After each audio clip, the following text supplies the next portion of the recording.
Hello, this is Storybooks channel. New videos are posted every day. Subscribe and click the bell.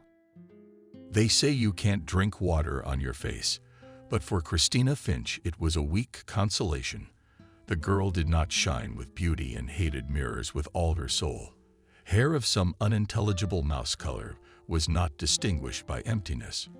Small gray eyes, thin lips, wide potato-shaped nose.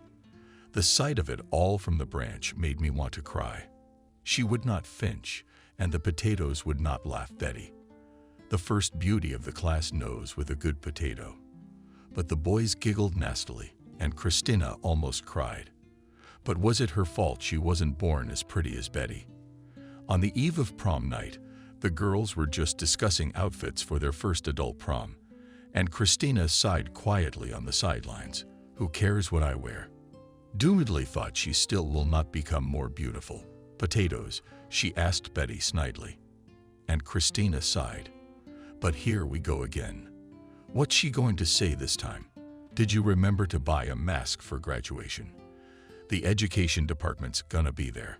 Why scare them? The classmates burst out laughing, but Christina chose not to say anything. Actually, she was thinking of not going to the prom. To endure the ridicule on such a solemn day. Christina wasn't a masochist. She was looking forward to graduation, never to see her classmates again. Especially that arrogant Betty. More news splashed her mother. How is that interesting? Are you worse than the rest of them? To deprive yourself of such an important holiday. As if you do not understand then. The girl exclaimed bitterly. I'm as ugly as. Christina was silent, unable to come up with a comparison. And just waved my girl, but it's not about looks. Her mother tried to comfort her. But you're a smart girl and a good hostess. And what great essays do you write? It's good for you to say you're beautiful, and I'm me. Miranda, Christina's mother, was indeed an attractive woman. When she was young, she had dark hair and dark eyes.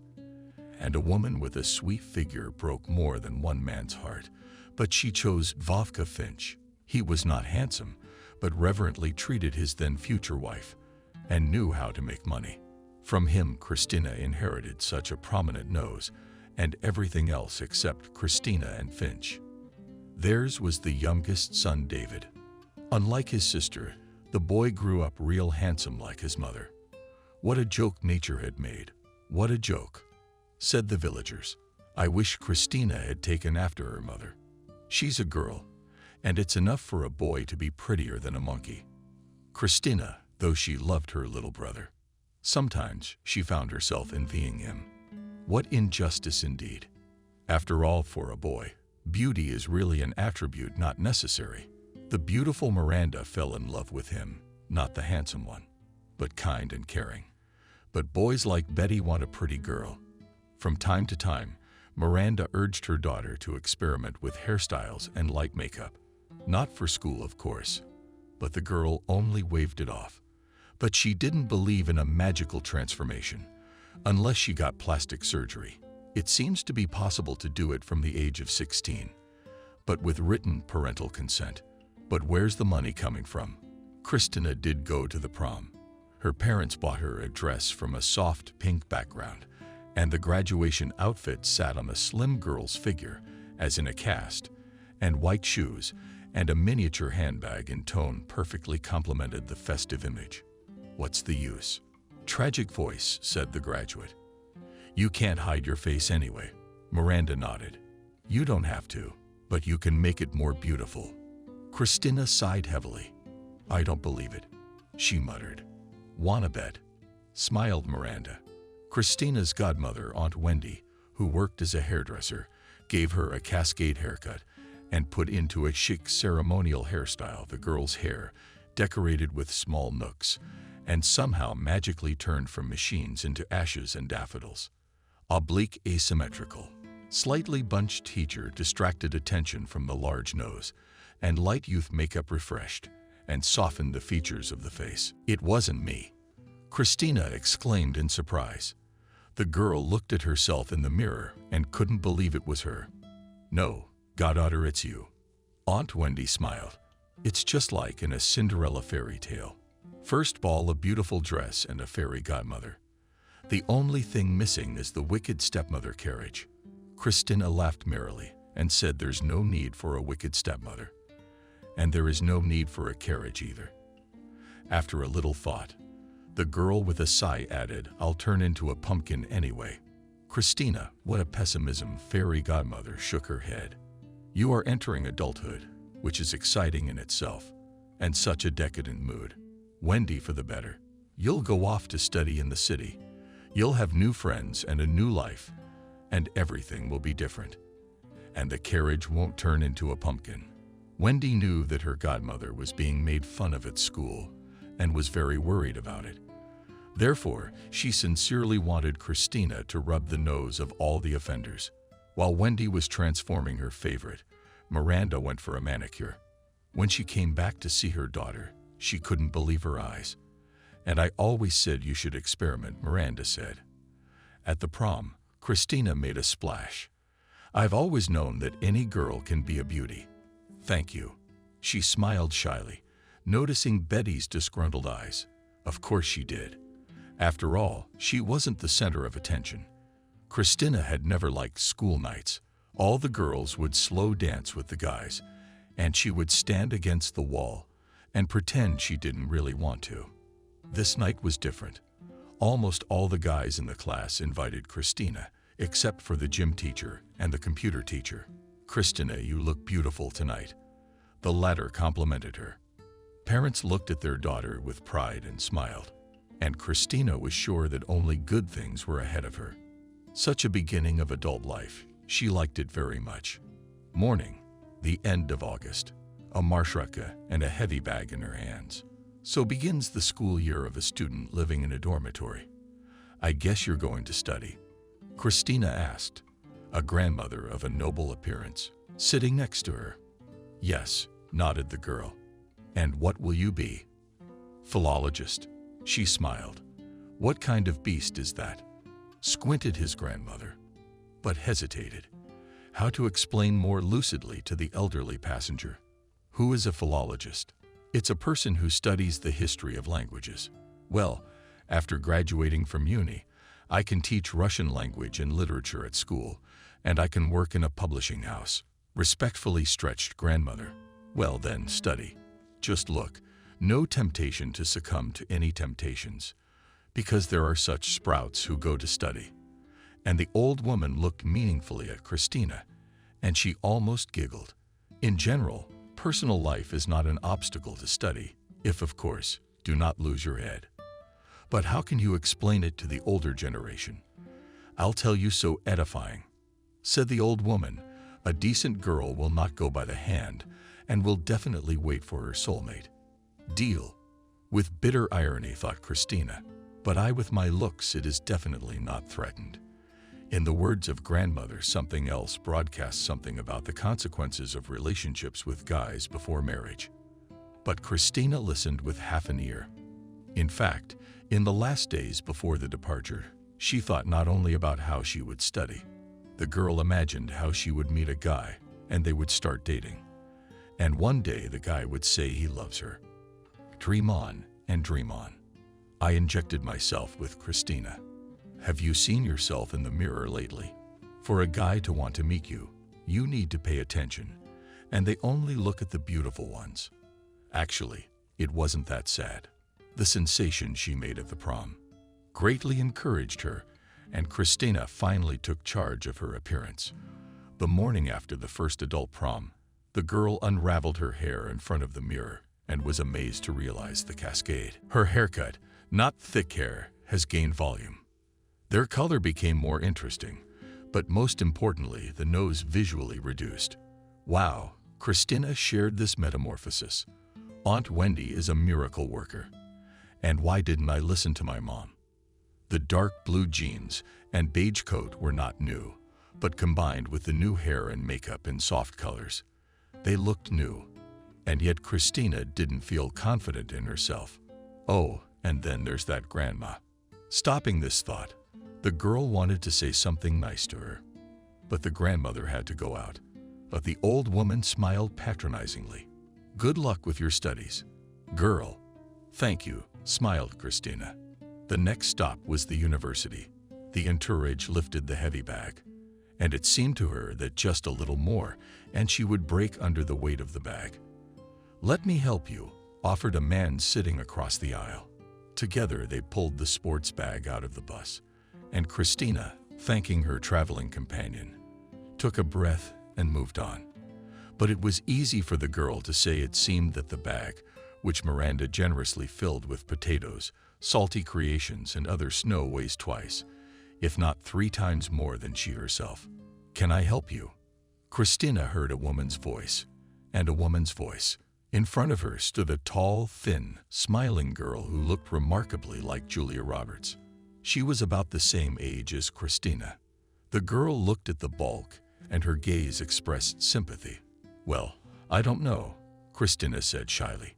"If it's no trouble, it's no trouble," assured the student. After that, they picked up the bag and carried it. It was about 30 meters to the dormitory, but to Christina it seemed like kilometers. On the way, the girls stopped 3 times and had time to get acquainted.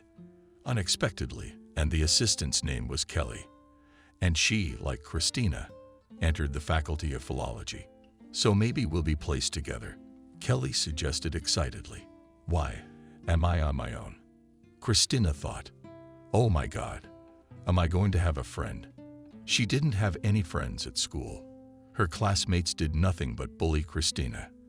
The only exception was Clara, but she'd been friends with Vanessa and Kanishev since she was a kid. Girls from other classes did not pay any attention to Christina at all, except for her nose. "Ugh." Girls exhaled. "Having reached the watch, you haven't checked in yet?" asked the elderly janitor, turning to Christina. "No," and the janitor shook her head. "Went to get the commandant." Christina was put in the same room with a new acquaintance. "Don't forget to register in the dormitory," said the commandant, whose name was Olga Vasilievna, and the girls headed for the elevator. The room in which Christina was to live for 5 whole years, unless, of course, she was expelled, was on the 7th floor. Kelly had been living in the dormitory for the 4th day, so she felt familiar. However, there was no hint of showing off, so Christina immediately felt sympathy for her roommate and sincerely hoped that they would become friends. "Yeah, I remember when I moved in," Kelly giggled. "I got off the bus and my suitcase handle broke. It was a good time. Couldn't have broken in the room." Christina laughed merrily. Kelly so interestingly presented the most mundane things, and you could listen to it endlessly. "And how did you get out of it?" asked Christina. "But the world is not without good people," Kelly hummed. "On the way to the dorm, got a kind guy who did not leave the lady alone with 15 pounds of stuff." "Lucky," nodded Christina. "That's true. There are still some gentlemen out there. It's a shame the kid was busy, though." We entered the dormitory, and at the entrance stands his girlfriend. "She's pretty, by the way. She's like the moon to me." And he said, "I helped the girl carry her suitcase." And the girl said, "Oh, you're so good for me. You weren't jealous?" "No, jealous of me." Kelly laughed. "Please, you should see this doll. Dark hair down to her waist, blue eyes." "Well, I'm no match for her, but you're not ugly either," Christina said. "But you're not ugly either," said Christina. "She looks like Julia Roberts. Same duck nose," smirked the future classmate. She sighed. "You'd like my nose." "What nose?" philosophically remarked Kelly. "Any flaw can be minimized or turned into a virtue." And noticing how Christina shook with laughter, perplexed asked, "What are you doing?" "I'm just..." She choked with laughter. "I just imagined how to turn my nose into a virtue." "You this," Christina deafeningly laughed. Tears came to her eyes. Kelly, looking at her friend, joined her, and in a few seconds the girls were laughing like clockwork, unless they were Whoopi Goldberg. Through the laughter said Christina, "Well, what are you for pussyfooting around as a beauty?" "I, by the way, do not understand why Julia was invited for this role," noted, answered Kelly. "There are prettier actresses in Hollywood, and in my opinion, she fit the role perfectly." "You're right. You're good," she said approvingly. You can laugh at yourself. You know, a little silent, thoughtfully said Christina.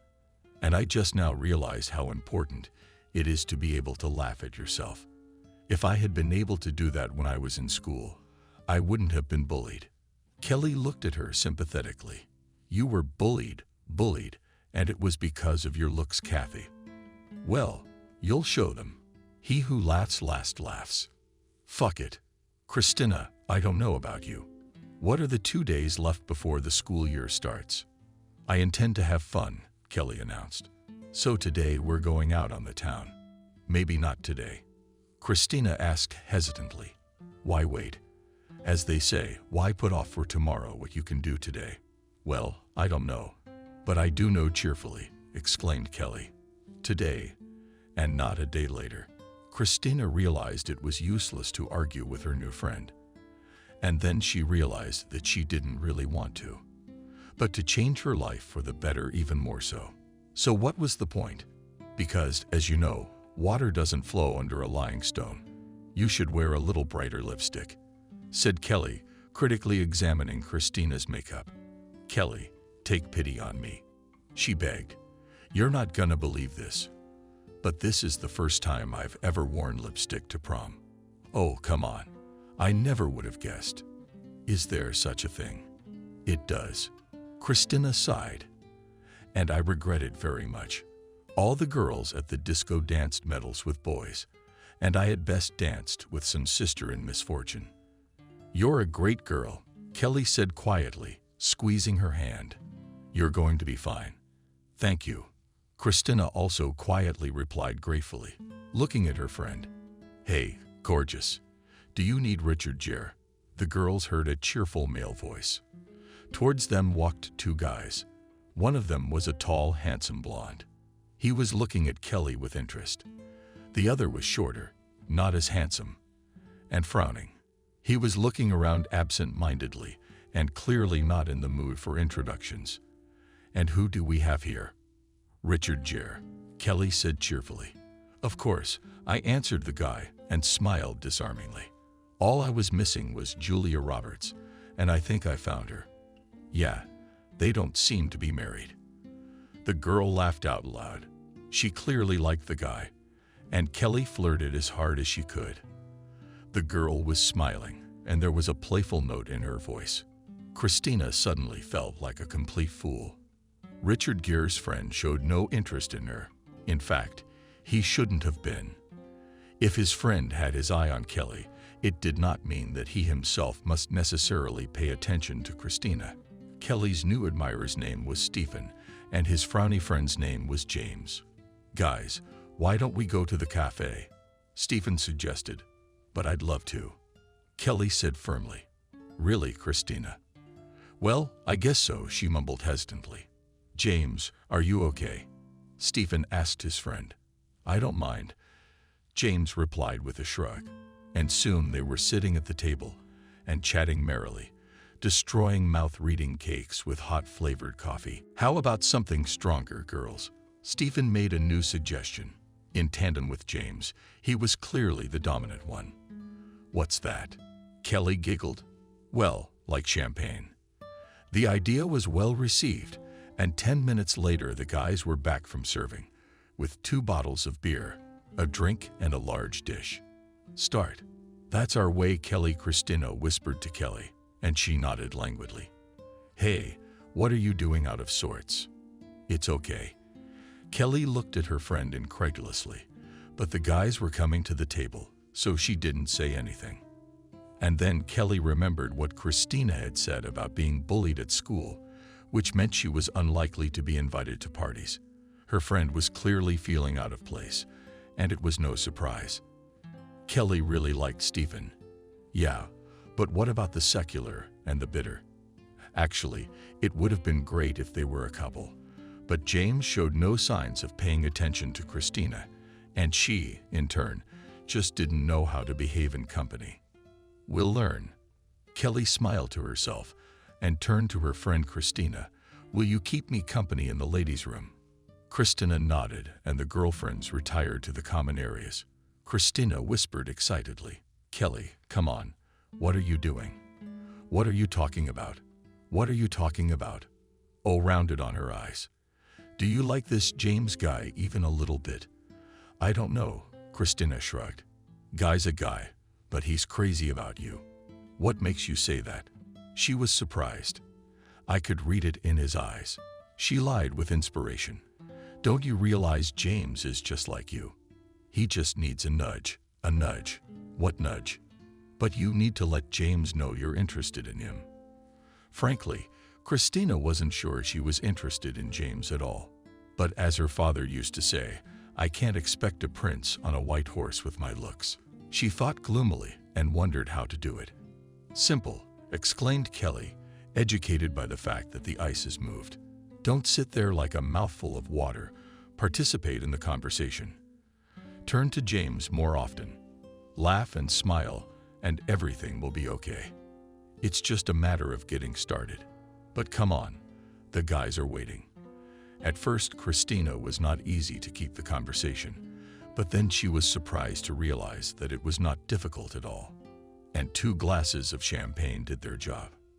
Now it seemed to her that James was very well suited to a gloomy expression. It was a trick. As the guys walked them to the shuttle bus, James asked Christina to meet him. But did you? Embarrassed and blushing, he said. You'll give me your phone number. Write it down. The girl smiled. And so it turned out that the world of love became richer for 2 more couples. Despite the fact that it was not easy to learn, Christina get high. All the same, it was not in vain that I dreamed of graduating soon, thought the girl. Here she made friends, and life in general, sung by a character from a famous sitcom, turned out to be fun and interesting, especially if you are still a freshman and all the discoveries ahead. Everything that happened in the dorm brought Christina in indescribable delight. Student parties, secret sleepovers of local students, joint preparation of dishes from everything that found in the refrigerator at the end of the week with the subsequent tasting, and even cues in the shower did not strain. But on the contrary, nights living in the dorm, Christina mastered the art of quick washing in the shower. And after a month it ceased to seem something terrible to her. What can I say? The first month of dorm life passed under the motto, everything that doesn't kill us makes us stronger. From now on, Christina Finch was a typical homegirl used to going to bed and waking up in silence. No, yes, and had to go to the trouble of listening to music at 0 o'clock. And no one cared that she had a colloquium tomorrow. But my mom's pies and cutlets in the amount she wanted were now eaten once every 2 weeks. That is, when Christina came home for the weekend. And yet for the first time in her life, Christina Finch could say in good conscience that she was perfectly happy, especially compared to what Christina had put up with. For 11 years of high school life, she also had a boyfriend. Putting her hand on her heart, Christina did not feel for James that not earthly feeling, which so beautifully and juicily described in love novels. Rather, she was attracted to a fundamentally new role as someone's girlfriend. And is it love? Pondered Christina. Otherwise, how to explain the fact that Kelly, after a month and a half of relationship with Stephen, found another admirer of Hollywood diva and did not hesitate to move to him? Better no way, snickered her friend. I'm too young to get hung up on one guy, and I wouldn't advise you to. Christina, let's be honest. You're not in love, are you? No, she said yes. Do you want to? Kelly winked. It happens. It happens. Yeah, if it happens, the answer is automatically yes. Here's the thing, Christina. You and I are going out to a nightclub on Saturday. Oh no. Oh yes, I'm going home on Saturday. Christina remembered. Not a problem. Let's go next. Christina only sighed doubtfully. It's not like Christina didn't realize that dating a guy on the basis of being cute wasn't a good idea, as well as the fact that it's better a bird in the hand than a crane in the sky. By the way, the second was even truer, at least for Christina. But she had no idea how to tell the guy that it was over between them, just because she wished for African passions and pink clouds. But the Finch branch had no experience with guys. James was the kind of guy they say was neither fish nor flesh. He wasn't much of a talker, and he wasn't particularly proactive. And Kelly said he was incapable of action. Did Stephen say something to you? Christina assumed. I can see that. Poked her friend. No, really, Christina, but he's just like that. In a word, he's not. Didn't you want to set me up with him? She reminded me. But I did, Kelly shrugged. It's more fun to be friends together. And then perhaps the breakup with her neighbor had spurred her to find a new boyfriend for her friend too, to make it more fun to be friends. Well, if anyone was interested, it certainly wasn't Christina. The guy was courting her because that's the pattern. They had everything that is usually present in a young person's relationship, a candy bouquet period, trips to the movies where they took seats for kissing. They even had a first night, but it was all kind of stale and soulless. To come up with something original and memorable. No, not James. It's like James was just a stranger to romance. So maybe it was for the best that he wasn't romantic, her godmother said thoughtfully. When Christina came home for the weekend, she stopped by for tea. What is he studying for? A mechanical engineer. The girl smiled. At the Polytechnic Institute. But it's not the most romantic profession, Aunt Wendy remarked. I don't think it's the profession. She didn't agree. She disagreed with her godmother. My friend Kelly was dating a friend of his who goes to school there. So Stephen would surprise her, send her touching texts. He'd give her a little bouquet just because he was walking past some old lady selling flowers and thought of her. Dating? Yes, they broke up. Christina nodded. Why did they break up if they were doing so well? The godmother hummed incredulously. And Kelly wanted a change, the girl grinned. Yeah. Aunt Wendy grinned back. I guess I'm getting old. I don't get it. It was all good, but it lacked variety. Yes. She told me to follow her lead. By the way, what about you? Oh, I don't know.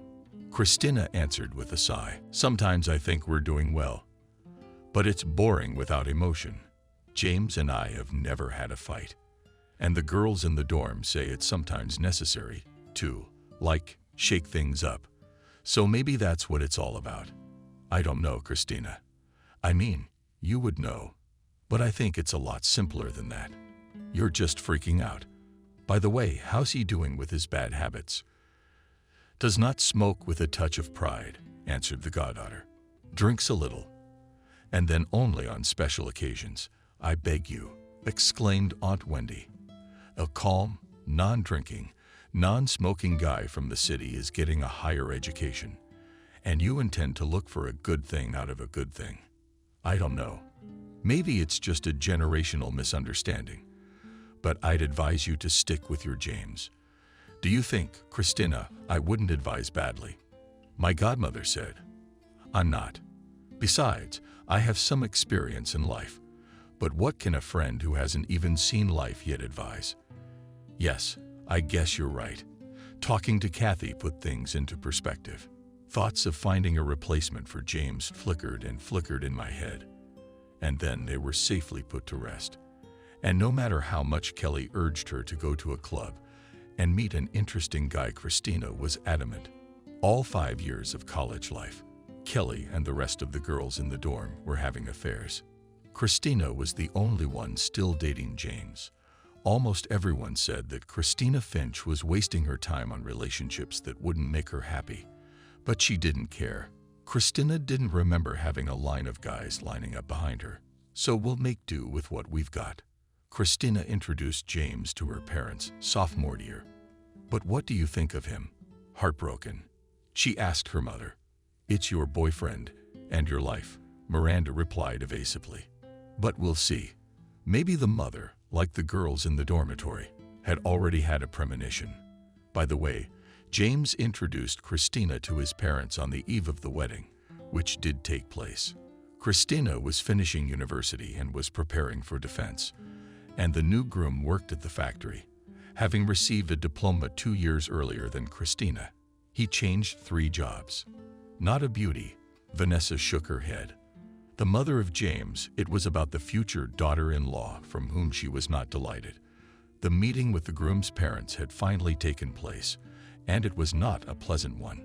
James left to see Christina off the dormitory, and the mother-in-law was sharing her impressions with her husband. "No, not beautiful," the woman repeated. "Vanessa, please." Ethan wrinkled his nose. "She may not be beautiful, but our son chose her, and we must honor his choice and respect his choice." Vanessa shook her hands. "Ethan, what's there to respect? She's just a country girl who can't wait to settle down in the city." "Oh, come on. The girl has a college degree and can expect to get a good job in the city. Why not? Besides, Vanessa, are we of the Earl's class? Remember, my dear, where you come from. And I don't understand something," the wife exclaimed with indignation. "Are you reproaching me now?" "No, dear. I'm just reminding you that we are all human beings first of all, and the rest time will show where you saw her nose." "What's her nose got to do with it?" Ethan laughed. "You're inimitable. Just calm down. You don't have to live with her, James. He's a grown man, and I think he knows what he's doing. After all, they dated for 5 years. I think it's Christina." "Good girl, the girl," Vanessa muttered with a tightening of her lips. "The chorus girl. We know the chorus girl." Vanessa poked Christina's nose wherever she could. "Where you can't, though." It all started with choosing a place for the wedding banquet. Christina proposed to play a wedding in a country hotel complex, stylized under the old style. This option was suggested by Kelly, who not so long ago was there at the wedding of the sister of another boyfriend. "It's really cool out there," she told Christina excitedly. "And it's cheap. It's such a big place. Fresh air, nature." "Out of town, so out of town," James replied, listening to the bride's proposal. Oh, how Christina wanted to believe that for James her word was law. But deep down she knew that James simply didn't care. But his moment seemed to care, and rightly so. What else would one expect from a country girl? Circus Vanessa. Fresh air. What's missing is a harmonica, like at a village wedding. What's wrong with celebrating in the fresh air? Ethan said, "I'm sure there'll be lots of young people. Besides, it's fashionable to set off fireworks. But you must admit, it's easier to do it outdoors." "Maybe without much conviction," replied the wife. In the week before the wedding, the mother-in-law showed her creepy character in all its glory. One day, she and James came to visit, and the future mother-in-law, having sent her son for bread, started talking about the forthcoming marriage. "I hope the dress is decent," Vanessa asked arrogantly, referring to Christina's outfit for the wedding. "Quite dainty," she replied. "It's not like everyone's wearing cheesy mugs," snidely said the groom's mother. "That's the way it is in your village, right? God, well, when this matter of her son will stop hurting her small homeland." Yes, Christina was born and raised in the village. But what's so different? Her parents and brother are different from Vanessa, other than their residential address. Oh, those stereotypes that Christina thought were out of date, but apparently not for everyone. And pardon me, she won't let anyone shit on her head. She's not the same schoolgirl who was a victim of bullying for 11 years. And in our village, it is not customary, Christina parried. "As long as people love each other." "Please tell me," Vanessa said ironically. "What about you? Or just to settle down in the city? And at what price? It doesn't matter." "But why doesn't it matter?" "If it didn't matter, I wouldn't have gone to university. My future mother-in-law hated it. It was the country bumpkin who dared to contradict her. She'll answer for it." In the evening, James went to escort the bride to her dormitory, and when they reached it, the groom said, "Christina, Mom complained about you," she said. "And what did I do to displease her? That's all I needed. In 2 days, Christina has a diploma defense, and the showdown on the eve of the wedding was not in her plans. Mom said you insulted her." "James, but she didn't," Christina said, confused. "Honestly, I didn't say anything to Vanessa that would offend her. Maybe she misunderstood, but I didn't mean anything bad. But you understand me too." Your mom, Christina. He interrupted. It would be better if you apologized to your mom. But why fight before the wedding? You have to admit it. He's right. Christina thought about it and said, okay, I'll apologize. Finch, did you catch Shiva? Kelly exclaimed in amazement. For what? I'm embarrassed to ask. Do you owe her an apology? Kelly, but it's not like it's gonna cost me anything. James is right. Why fight before the wedding? James is a mama's boy. Said it like a nail and a friend. And there's more to come. And I told you there were other options to consider. What can I say now? Sighed Christina. But by the way, Julia, to whom everyone compares me not only in beauty, played. Kelly winked. What's your point? She was in a movie about a wedding. Sang she. Christina wrinkled her forehead, remembering movies starring Julia Roberts. Best friend's wedding, she suggested. But what does that have to do with us? It has nothing to do with us. Of course. Kelly grinned. But the movie Runaway Bride is. Are you out of your mind? Yeah, I know you're not going to do that. You can't fantasize anymore. The day after graduation, Christina went to the village. Oh, Christina, I don't know what to say, Miranda said with a sigh. To be honest, I didn't really like your James right away. He's neither. In short, nothing. She smiled, remembering that Kelly had said the same thing about him. But we can't cancel the wedding, Christina said reasonably. The restaurant is booked. The dress is bought. That was true, her mother nodded. But she knew that some of the relatives had spoken up. Let him thank her for marrying her like that. Christina, you're not pretty. It's not nice. And then who says he only marries pretty girls? Take that Betty classmate from the branch. She got pregnant her freshman year. Who knows who the father is? Only her, and that's about it. There's a bad rumor going around about it. Like she doesn't know. Yeah, well, that's Betty's personal business. But the fact that she held Christina up about her looks has paid off in a big way. Betty's only 22. There's nothing left of beauty. She used to be pretty, but she's all gone. Now she was a tulip girl and a single mom. No, Miranda wasn't gloating. Though what's to hide? The thought of her daughter being an Adam had crossed her mind. But now Miranda wasn't so sure anymore. Yes, Christina had become, if not a beauty, quite a spectacular girl. Hair, makeup, good manicure. Against the background of all this splendor, even Two Big Nose looked not so terrible. But she didn't seem to be happy in this marriage. We'll see, Miranda thought philosophically. What's the point in getting yourself worked up? Finteflushki. Not without gloating, thought Christina. I have to disappoint you. Dear Vanessa, the wedding dress was magnificent, contrary to the expectations of the future mother-in-law. The bride rejected the model immediately. Lush, skirt of white chiffon and silk bodice. Nothing superfluous. The only decorative detail was a big cool rose on the shoulder. The bride's hair was styled in a high updo, and only one curl carelessly filed on the shoulder. Good enough to make Vanessa green with anger, so congratulations. In a condescendingly patronizing tone, she said, after the newlyweds agreed to walk through life with their other half, and exchanged rings. Welcome to our family. Emphasis on the word that somewhat shook the newly married daughter-in-law. Wow! And Christina thought she and James were starting their own family. After the solemn registration, the guests settled on cars and drove to the village, which was 20 kilometers from the city. But you are a happy mother. Fun? Asked Kelly. Happy, shortly said Christina. The witness on the groom's side was Stephen. The prospect of riding in the same car with her ex-boyfriend didn't bother Kelly at all. In fact, she asked how he was doing. Nothing, Stephen replied.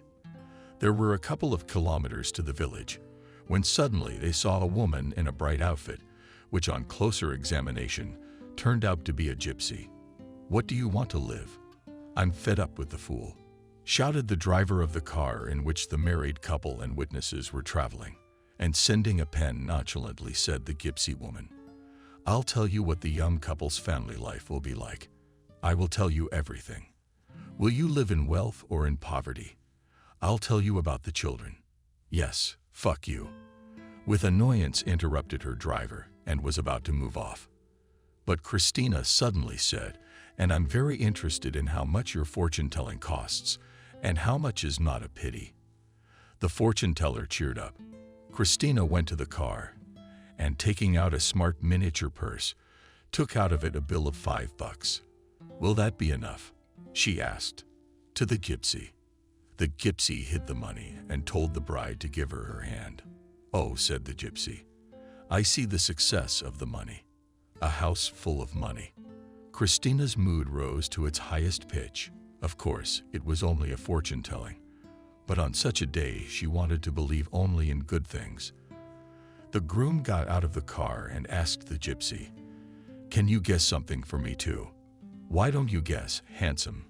She smiled gold. A to thee smile. Give me your hand. The fortune-teller looked at James' hand. And suddenly her face turned from swarthy to white. A woman's forehead protruded from Paris. Signals began to sound from the cars behind. But are we going or not? Someone shouted in impatience. Christina heard the angry voice of the new mother-in-law. What are you doing here? Mom, it's okay, James reassured her. And the gypsy woman, taking advantage of the hiccup, whispered to the bride, Run away from this man, and you will be happy with him. I see years of torment, but it's not too late to replay it. I don't understand. I started, Christina. But the fortune-teller was gone. It even seemed to her that there was no gypsy. They drove the rest of the way in silence. Everyone was in their own thoughts. What did she tell you? Kelly asked when the groom had left. Who? Christina didn't understand at first. What about the gypsy girl? It's nothing special. The bride shrugged her shoulders. She decided not to tell her friend about what the fortune-teller had said, as if to say she would start to judge. Like not your man should have chosen properly. But after all, it's just a fortune-teller. Just a fortune-telling. Christina asked herself mockingly, why did you get so excited? Yeah, Kelly couldn't believe it. You weren't wearing your face then. Oh, Kelly, please. Trying to sound cheerful, said the newlyweds. Because of some gypsy. Yeah. What are we talking about? The groom asked with a smile. About love. Kelly replied with a faint chuckle. James was silent. Why talk about it? The witness said approvingly. What is there to talk about? You have to live it. Guys, are you bitter? Bitter and bitter, caught up with the guests. And what about the wedding trip? Perplexed raised her eyebrows Kelly, when on the second day of the wedding, her friend told her that on Tuesday goes to get a job. Sen, well, what wedding trip? Christina grinned wryly. James says that there's no need to spend money on nonsense. Oh, James said, Kelly said meaningfully. Then I have no more questions. What's all the fuss and no fight? Fun? Asked Stephen, putting his arm around Kelly's waist. Women's talk, she replied coquettishly, and still asked him. And bring me some champagne. I will. And obeying my lady. He bowed jokingly and went to get champagne. And what was that? Christina inquired. It wasn't. It was love. And who told me to choose well? She picked on her friend. I did. And then I realized that Stephen was the smartest, the most beautiful, but most importantly, the most beloved. It's over, smiled Stephen after hearing Kelly's last words. He handed the ladies each a glass and said fondly, this deserves to be encouraged with a strong kiss. Christina looked at the lovers and felt sad for some reason. But no, hanging around in rented apartments is not for me. James shook his head. When had Christina suggested renting? Why would she? Mom had offered to live with them. That's true. It's a big place. There's plenty of room for everyone. Having failed to get her husband's support, Mom sighed heavily. She thought sadly, that's what it's all about. However, it was useless to talk to James about it. And after the scene near the dormitory, which took place shortly before the marriage, Christina, and would not dare, After a year of married life, Christina was forced to state that the diagnosis of Mama's boy, set and perceptive Kelly, was correct. Turned out to be correct. As for the little one herself, sitting at the table on her wedding anniversary, she wondered how she had lived under the same roof as Vanessa. She looked at Christina arrogantly, and it didn't escape her parents and brother. "What's going on with you two?" Having had a moment, asked Miranda. "What are you talking about?" Made her daughter surprised eyes. Listening to Vanessa. So everything she didn't do, Christina, was bad. According to her mother-in-law, she couldn't cook, couldn't hold a conversation, looked terrible. She was unrealistic, and by all accounts, didn't suit her unattractive son as a woman. And she was a decent cook, and she could hold a conversation. After all, she worked with people without being naturally beautiful. Christina carefully looked after herself and paid attention to fashion trends. In short, tried to always look at the level, and she succeeded more than once, and Christina was not. But here's the latest. What did you hold a candle to? Kelly jumped when she voiced this claim to her mother-in-law. There was actually not much funny, which Vanessa deduced from. It's very simple. In their 1 year together, the couple has yet to procreate. I don't understand why you're stalling. The mother-in-law was puzzled. When Vanessa first talked about it, Christina said that she and James are not yet ready to become parents. And that was true until Christina had just started living. 5 years at the Institute were not easy, and she wanted at least a little bit of a break. That's how Christina perceived her work. Almost immediately after her marriage, she got a job as an editor in a rather successful book publishing house and established herself as a valuable employee. The job meant career advancement, and Christina did not want to miss such an opportunity. And the salary was high. That's a strong argument. What do you mean you're not ready? Splashed hands, mother-in-law. That means the young one thought to herself, your darling, your son, and you are still a child. But out loud she said the first thing that came to mind. It means that I'd like to work at least 1 more year.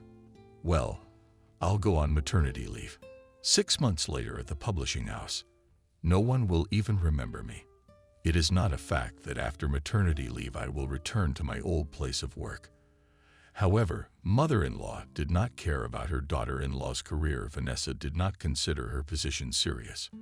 What do you think? Some publishing house disdainfully bailed mother-in-law. Talking to her friends. She should have gone to work as a teacher. But who needs her? What can teach a pacifier? For whom the family seems to be an empty sound. Her friends nodded sympathetically. And this inspired a solid woman on a new portion of nasty things to her daughter-in-law about her son's picture. Finger has not struck a finger to prove his readiness to become a father. Vanessa was delicately silent, but self-consciously described what health problems await Christina. Unless, of course, she came to her senses. Yes, none of my classmates has not yet given birth, Christina said. And for nothing, said her mother-in-law admonishingly. Modern ladies, career. But why does a woman need a career? After all, her main purpose is motherhood. And let men make careers. Christina only sighed heavily. Her husband was clearly not in the mood for a career. James didn't seem to be in the mood for anything.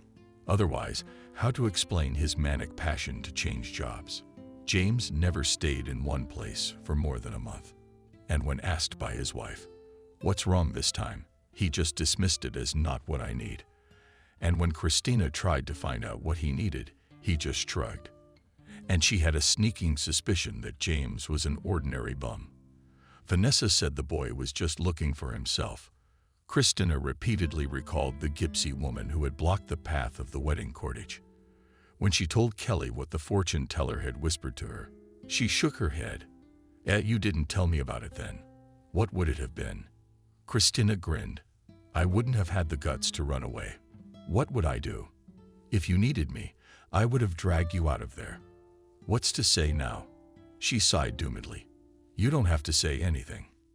Anyway, Christina, I'd advise you to get a divorce. I mean, really, what the hell is marriage? I, of course, do not want to interfere in your family life. But in my opinion, you cannot live like this. But don't you want to be truly happy and loved? Yes, I'm sure you would if you wanted to. There'd be a line of people waiting. Maybe, Christina said thoughtfully. But you know, sometimes I feel sorry for James. He's a bit of a loner. Who's going to feel sorry for you? Not Vanessa. So Christina, I've told you my options, and you do as you please. After talking to her friend, Christina decided to put things into perspective. Kelly's right. No matter which way you look at it, she's right. What was keeping her close to James? The answer was obvious. They weren't ready to be parents, but the truth was, it wasn't just that. Christina was convinced that children should only be born in love. But what kind of love are we talking about? She was reminded of that gypsy girl again. Christina had been thinking of her too often lately. What was that about? Who knows? Maybe Christina would have gotten up the nerve to talk about divorce. But nature decided to play a bad joke on her. One day, sitting at work, she felt sick, and on the advice of one of her colleagues made a pregnancy test. Seeing 2 stripes, Christina almost lost her senses from love. You say babies are being born, she said out loud, not recognizing her own voice, and laughed hysterically. A little calmer Christina began to think feverishly about getting rid of the child. It was out of the question. No, no, and no again. If God gives a baby, it must be born. You've made the right decision. Miranda was serious when Christina told her the news. What if James changed and got more serious about life? Maybe that's why the baby is destined to be born. Mom, I was thinking the same thing, Christina replied and laughed again. This time happily relieved and dreamily added, God willing. We have a normal family. Maybe James will agree to rent an apartment too. To be honest, Miranda had little faith in that. But she couldn't tell her pregnant daughter. And what the hell? And if a miracle happened, her Vidic would come to his senses and stop running from one job to another. Putting down the Finch phone, the eldest looked at her watch. Her husband and son were about to come home from work, and over a delicious dinner, she would inform them of the impending addition to the family. Awesome, Kelly exclaimed. You're going to be a mom. And the rest of this is just a bunch of crap. You're strong. You're self-sufficient. You're gonna make it. Me. Well, your friend replied meekly, although something told her the Scrolls have 2 children to raise. There's already one. But why make a friend nervous when she's in an interesting position? Just ask the Stack to have an educational talk with her friend. Meanwhile, Christina thought about how to inform about her pregnancy to the main culprit. To call or to do it at home. When she was a very young girl, she had imagined many times how she would inform her beloved husband that they were having a baby. Christina dreamed that it would be beautiful and romantic, like in the movies. And then it dawned on her Christina will buy a beautiful Pinard, cook James a romantic dinner, and set the table in the bedroom. And underneath it all she'll tell her husband that now there will be 3 of them and everything will be fine. By the way, there were some preconditions. At the last place of work, James stayed for 4 months. And it was a record. The young woman was so excited about the idea that she wanted to go home early. Christina no longer thought about the fact that they did not live alone, and how many people would feel about it. Dear Vanessa, it was 20 minutes before the end of the day. Actually, she could have closed her office, and she could have gone home without anyone saying a word. But Christina Finch was a sensitive lady. She called the director and only after getting the go-ahead went to the office to get her purse. When Christina was leaving the publishing house, she suddenly saw the same fortune teller Ramella crossing the road and walking straight towards her. Or was it another gypsy woman? Who could tell? They all looked alike. When they crossed each other, Ramella suddenly looked at Christina with a hard stare. The gypsy's gaze was screaming at her to run away before it was too late. She didn't even realize that the fortune teller had said those words aloud. Christina felt uncomfortable. But after a moment, she forgot about the gypsy.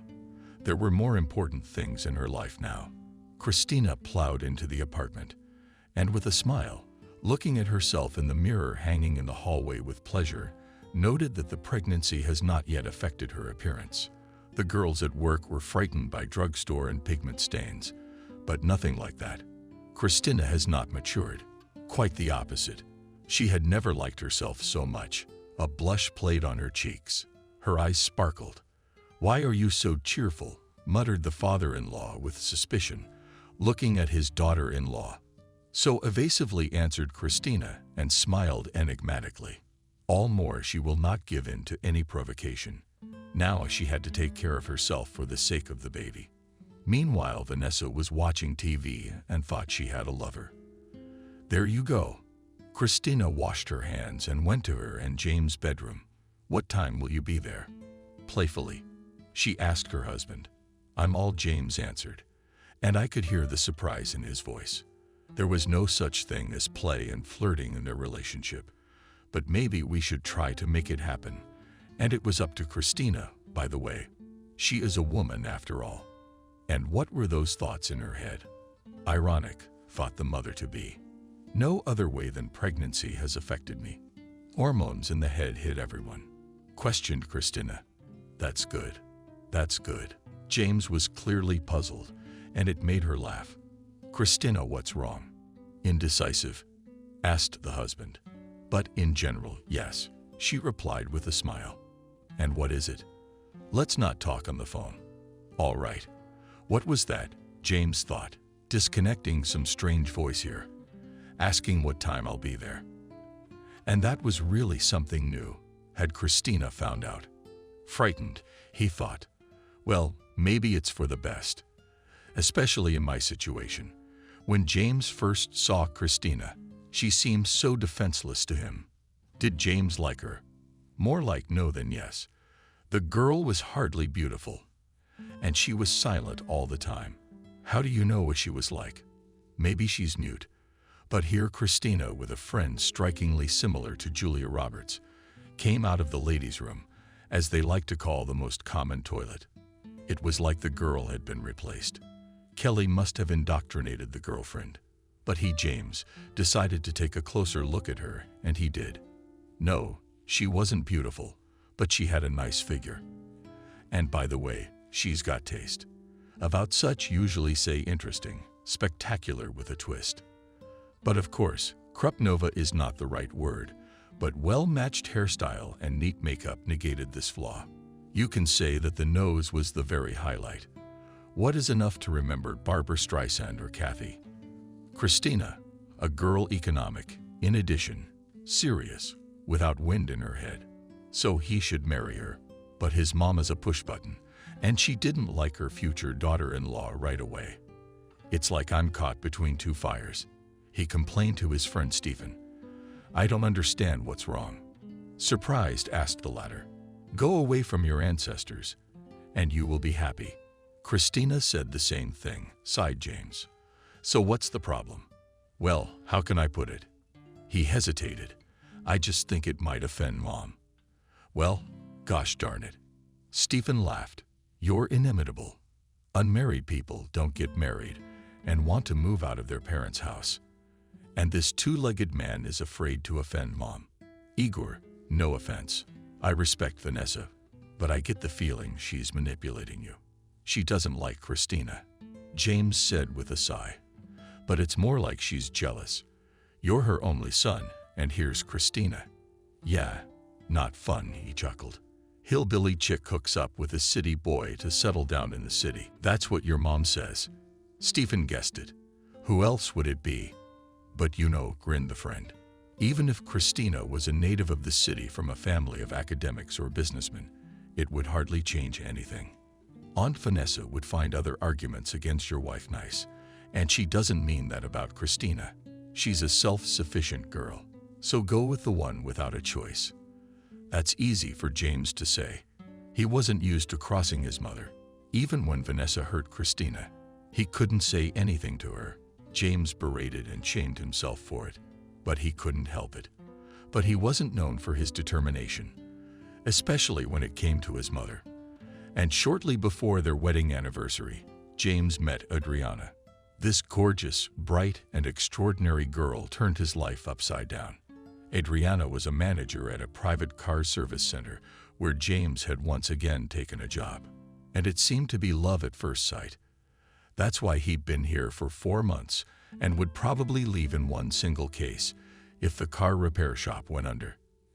Adriana was a vibrant brunette of skin, golden honey-colored, piercing with black eyes, and a stunning figure. One shot of those beautiful eyes and James was blown away. After a week he realized, if this girl wasn't mine, I would get sick and die. So James decided to win her over at all costs from the first advance. He gave Adriana a gorgeous bouquet of roses and unexpectedly invited her to a movie. James told his wife that he was delayed at work due to an urgent order. Young people took places for kissing and without wasting time, immediately took advantage of it. He remembered going to the movies with his entourage. It was heaven and earth. My God, what I'd deprived myself of for 6 whole years. Desperate, James thought. Christina could have been happy. After all, we didn't and don't have any love. From that day on, work was the only place James felt comfortable. It wasn't just work, though. One day, he and Adriana had gone to get some spare parts and ended up at her house. Their passion was at its peak, and it was foolish to deny it. After a frenetic dance of love, they ate store-bought salads and drank juice out of a cardboard box. James imagined how his mother's eyes would have rounded at the sight of such a Snyder, and laughed merrily. Plebeian and food would have been carelessly tossed to Vanessa. By the way, that was the one thing she was in solidarity with the socialite Christina on. Thinking of his wife, James gloomed. She doesn't deserve to be deceived by me, he thought. And neither does Adriana. But how do I tell her that I'm married? Adriana asked, noticing the look on his face. Adriana, James began. He took in a chestful of air. And then he stopped talking. I'm listening to you, she smiled. Adriana, I probably should have told you that right away. I really liked you as soon as I saw you, and now I realize it's more than just liking you. I love you, Adriana. And I love you, Adriana replied, looking into his eyes. Hot dates with eating soldiers, which now seemed like James. The most delicious food on Christina continued. It had been almost 4 months, and he still hadn't dared to tell Adriana that he was married. One day James arrived at work, and when he confronted Adriana, she said she didn't want to see him anymore. What's wrong? He asked, although he guessed that James realized that sooner or later Adriana would find out about his marital status. And you're still asking, she confirmed James's assumptions. Adriana's voice was ringing with indignation. How could you? Yesterday my friends and I were sitting in a cafe, and when I showed them your picture, one of the girls recognized you. She works at a book publisher. To be continued. James chose to remain silent. Everything secret sooner or later comes to light. Adriana wrung her hands. Besides, in the age of social media, you can't hide anything. I wanted to tell you, he said humiliatedly. I really did, but you didn't. Anyway, James, it's over between us. I didn't find myself in a dumpster to share you with someone else. The girl nailed him and asked him to leave the office. James was desperate. He wanted to be with Adriana, but he didn't know how to tell Christina. For a whole week, James wasn't himself. Did something happen to you? His mother asked at dinner. No, he answered, glancing at her and then at his wife. Then he added, for good measure, that it was just a hard day at work. Where's Christina? James asked. Was she in your room? Her mother replied with a tight lip and turned away defiantly. Another fight? No, Vanessa shrugged. The son looked at her incredulously, but said nothing. When he entered the bedroom, he was almost speechless. Christina was sitting in a chair, dressed in a pretty lilac stump, and smiled. Hi. Check. Hi, James said in a confused voice. You are so beautiful today. Her husband's confusion amused Christina. Really? She asked flirtatiously. Yes, we have some kind of holiday. Christina got up from the chair and, approaching her husband, put her hands on his shoulders. James, I have something to tell you. But first, she didn't have time to say anything. Vanessa burst unceremoniously into the room. "James, are you having dinner?" she asked curiously, looking at her son and daughter-in-law. "Wait, Mom," James waved her off later. The mother abruptly slammed the bedroom door and defiantly bluntly retreated to the hall and hung onto the boy like a street girl. Quietly, she muttered. Christina fell asleep. Her husband couldn't resist smiling at James either. "Really, are you hungry?" Tilting her head to the side, the young woman asked. "Well, I am." He nodded. "It's been fun," Christina said, pointing to a beautiful coffee table server, which James hadn't even noticed from excitement. "And what are you going to feed her?" "Your favorite vegetables," the wife smiled. Oh, James stretched out happily and rubbed his hands together in anticipation of a delicious dinner. "And what are you dissatisfied with again?" Ethan glanced at his wife with a sidelong glance. "That nasty person from the collective farm is hanging on to our son." "Ugh." The husband grunted in surprise. "Vanessa, do you have a fever by any chance?" he asked. He touched his wife's forehead to make sure. Vanessa took offense. "You should have seen what kind of robe she was wearing." "How? God forgive me. What was that about?" "Vanessa," Ethan said in a belittling tone. "But why do you always look for a catch where there isn't one? It's like you were never young." Come on, defend her. I asked him to dinner. Why would he want his mother's borscht when there's a country courtesan in a robe waiting in the bedroom?" The husband only sighed heavily. "Delicious," James said approvingly. And that would be all right. But what was the fly that had bitten Christina? And then it hit him. What if she knew about Adriana and me? And now she was trying to keep me away. It was flattering, but something made it hard to believe. Christina's a girl with a pivot, James pondered.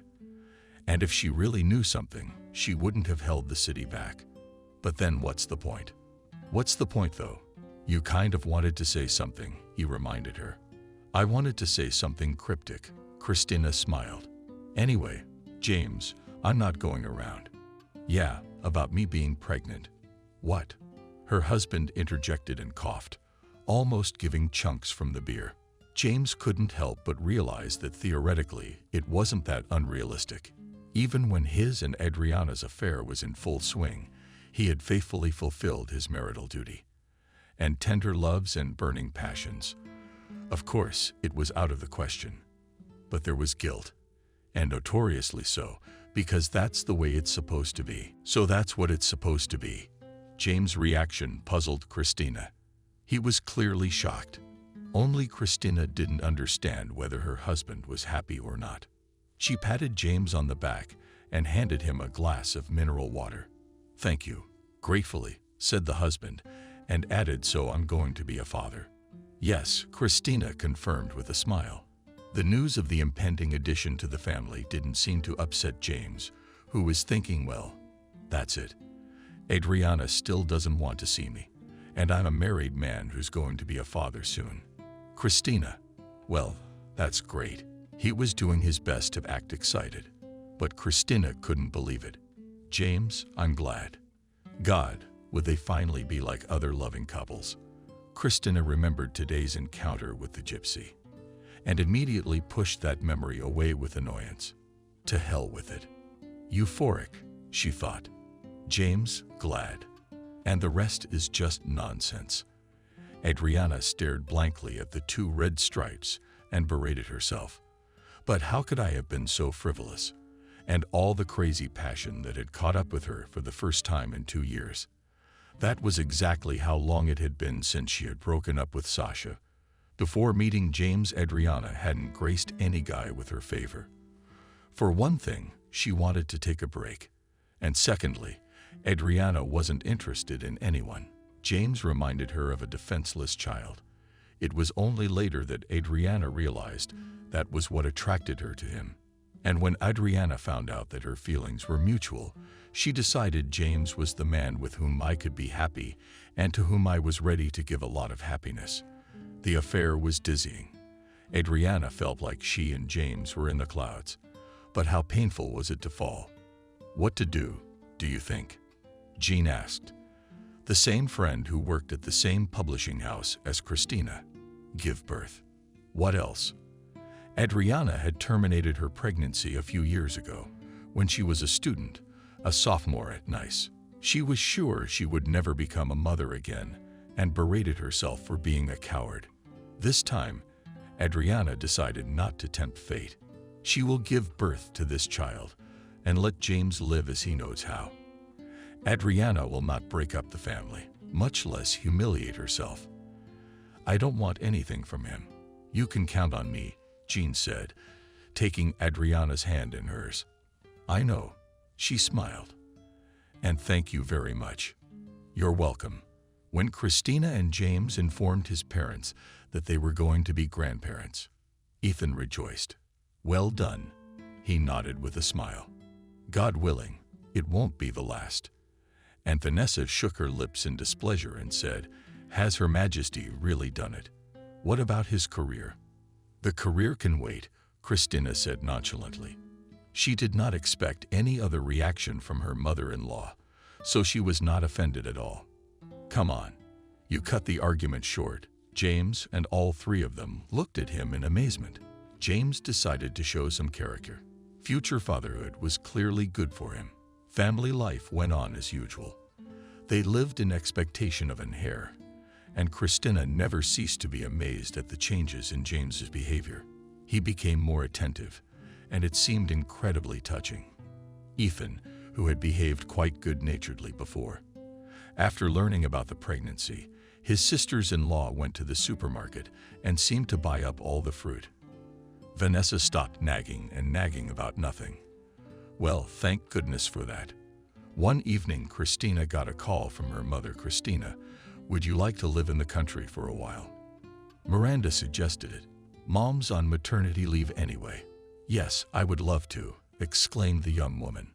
What's the need? Dad and I are going to a resort in Thailand. With pride answered the mother and sighed. I would ask Davidka. Does she understand? Christina understood. Her brother David had moved to the neighboring village to his girlfriend and was not an arrogant and terribly jealous person. Sophia had immediately insisted on moving in with her. There was a good and well-maintained house left by her grandmother. It was jealousy and feisty girls to the point of absurdity.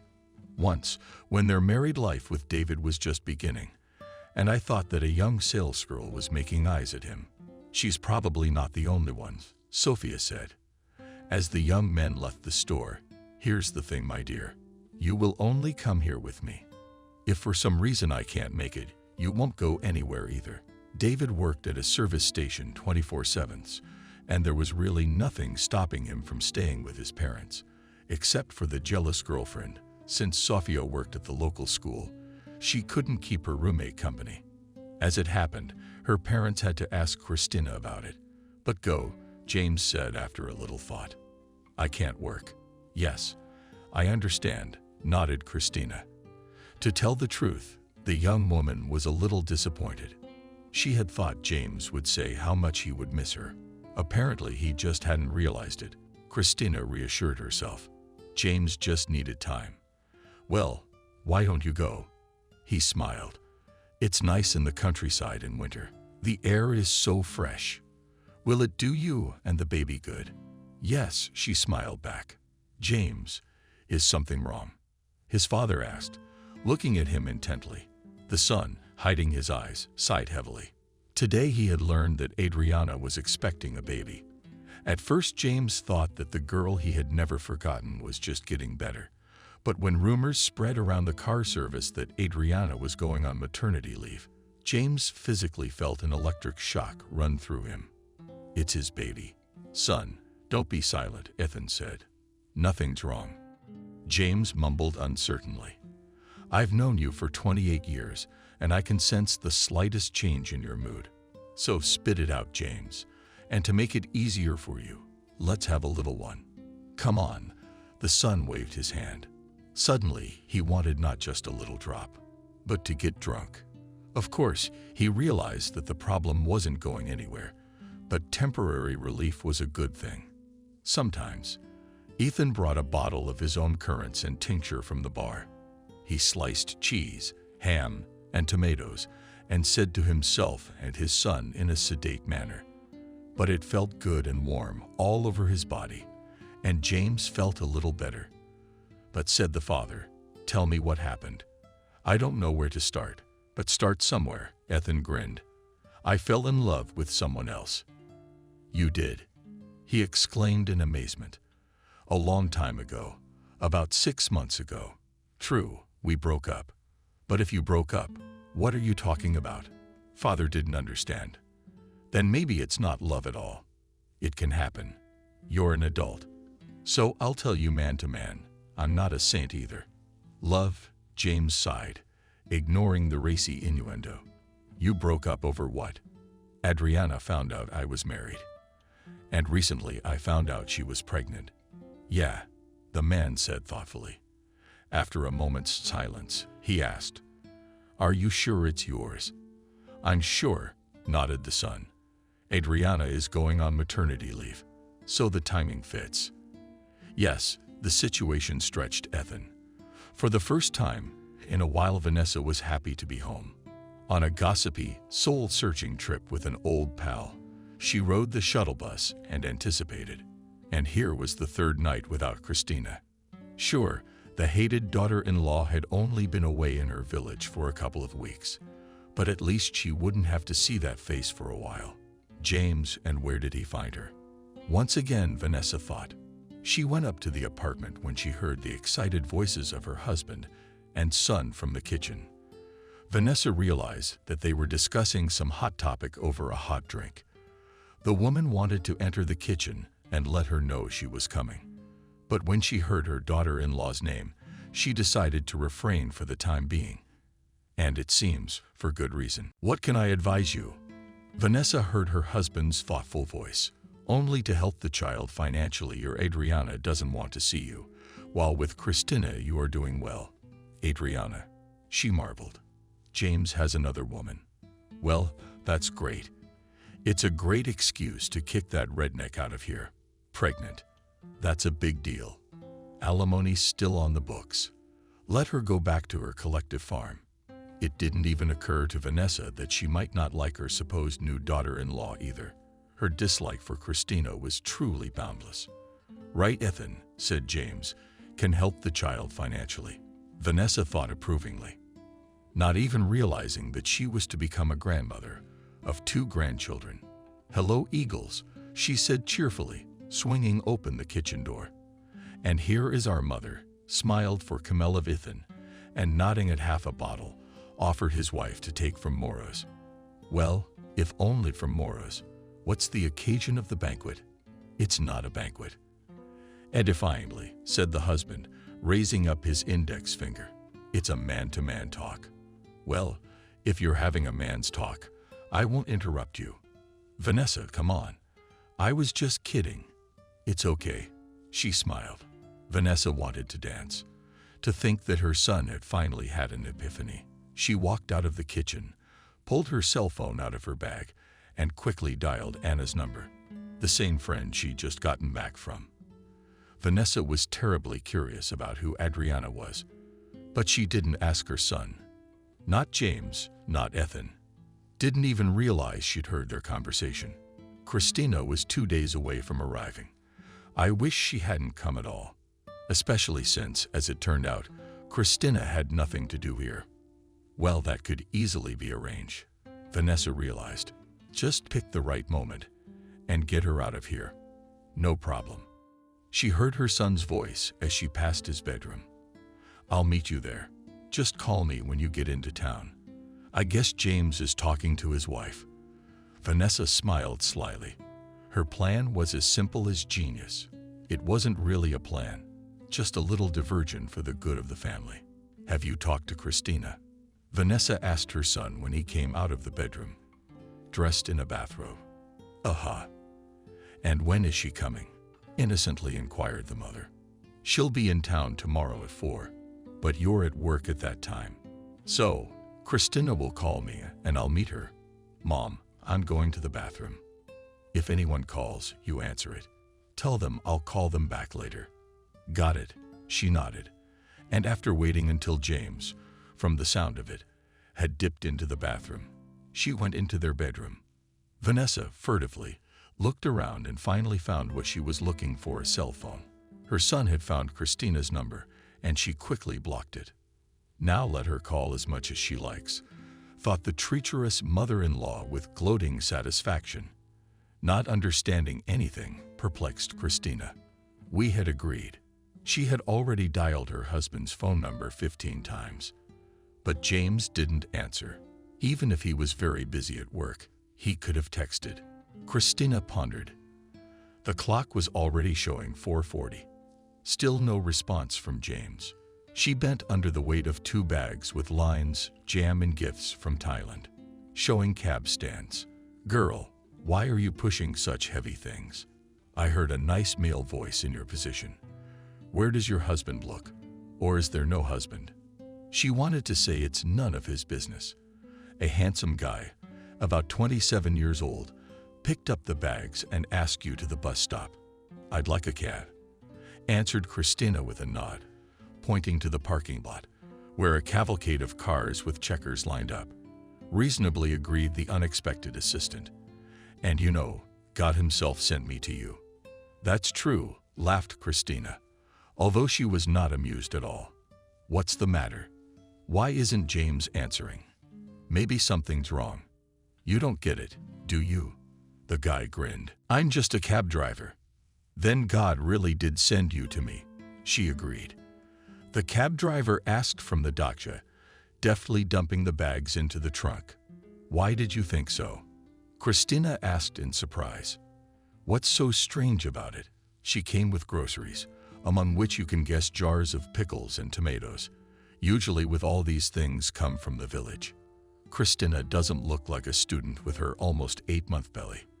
The guy's so embarrassed. Just wondering where we're going. Minen Street. I see.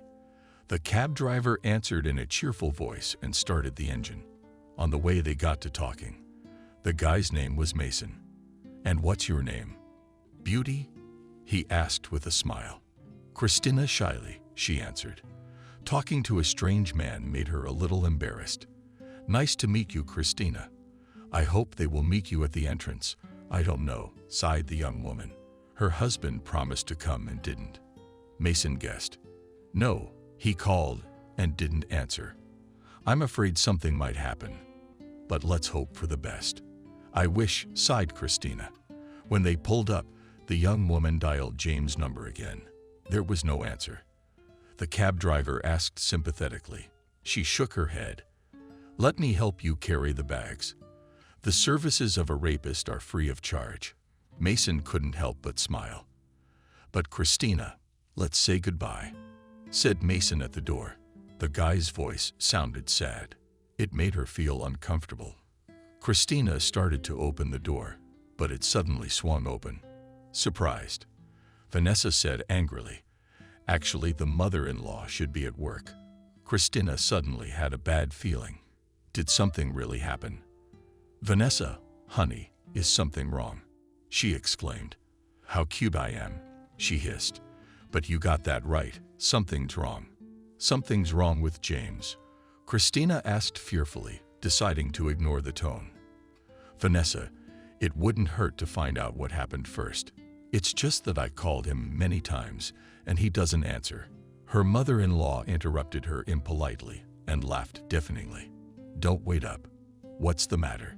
Christina couldn't stand it. She had already realized that nothing terrible had happened to her husband. James had finally come to his senses. Vanessa proclaimed triumphantly. He's in love with another woman. No match for you and ideas without looking back. There's nothing more for you to do here. James has blacklisted you. Don't you realize you're no match for my son? Go and get your stinking Solomina. I don't want to talk to you anymore. But James and I just talked yesterday, and he promised to meet me, Christina said incredulously. Look, you're a country cow. And the fact that you were blocked without explanation is not an argument. The mother-in-law got angry. Christina couldn't believe what her mother-in-law was saying. Yeah, But James' cell phone really wasn't answering. In that amount of time, he could have seen her calls, or at least missed calls, more than once. Besides, knowing James's indecisive nature, it could be assumed that the hubby had chickened out. Christina didn't want to believe it, but everything pointed that way. "Still, I'd like to talk to James," she said firmly. "Even if it is as you say, I want to look him in the eye." "You want to do what you want," Vanessa shouted in her sister-in-law's face. Stepping on her, she pushed Christina in the shoulder. She lost her balance, swung her arms awkwardly, and tumbled down the stairs. "Oh God," the woman said in horror. "But I didn't mean to do it."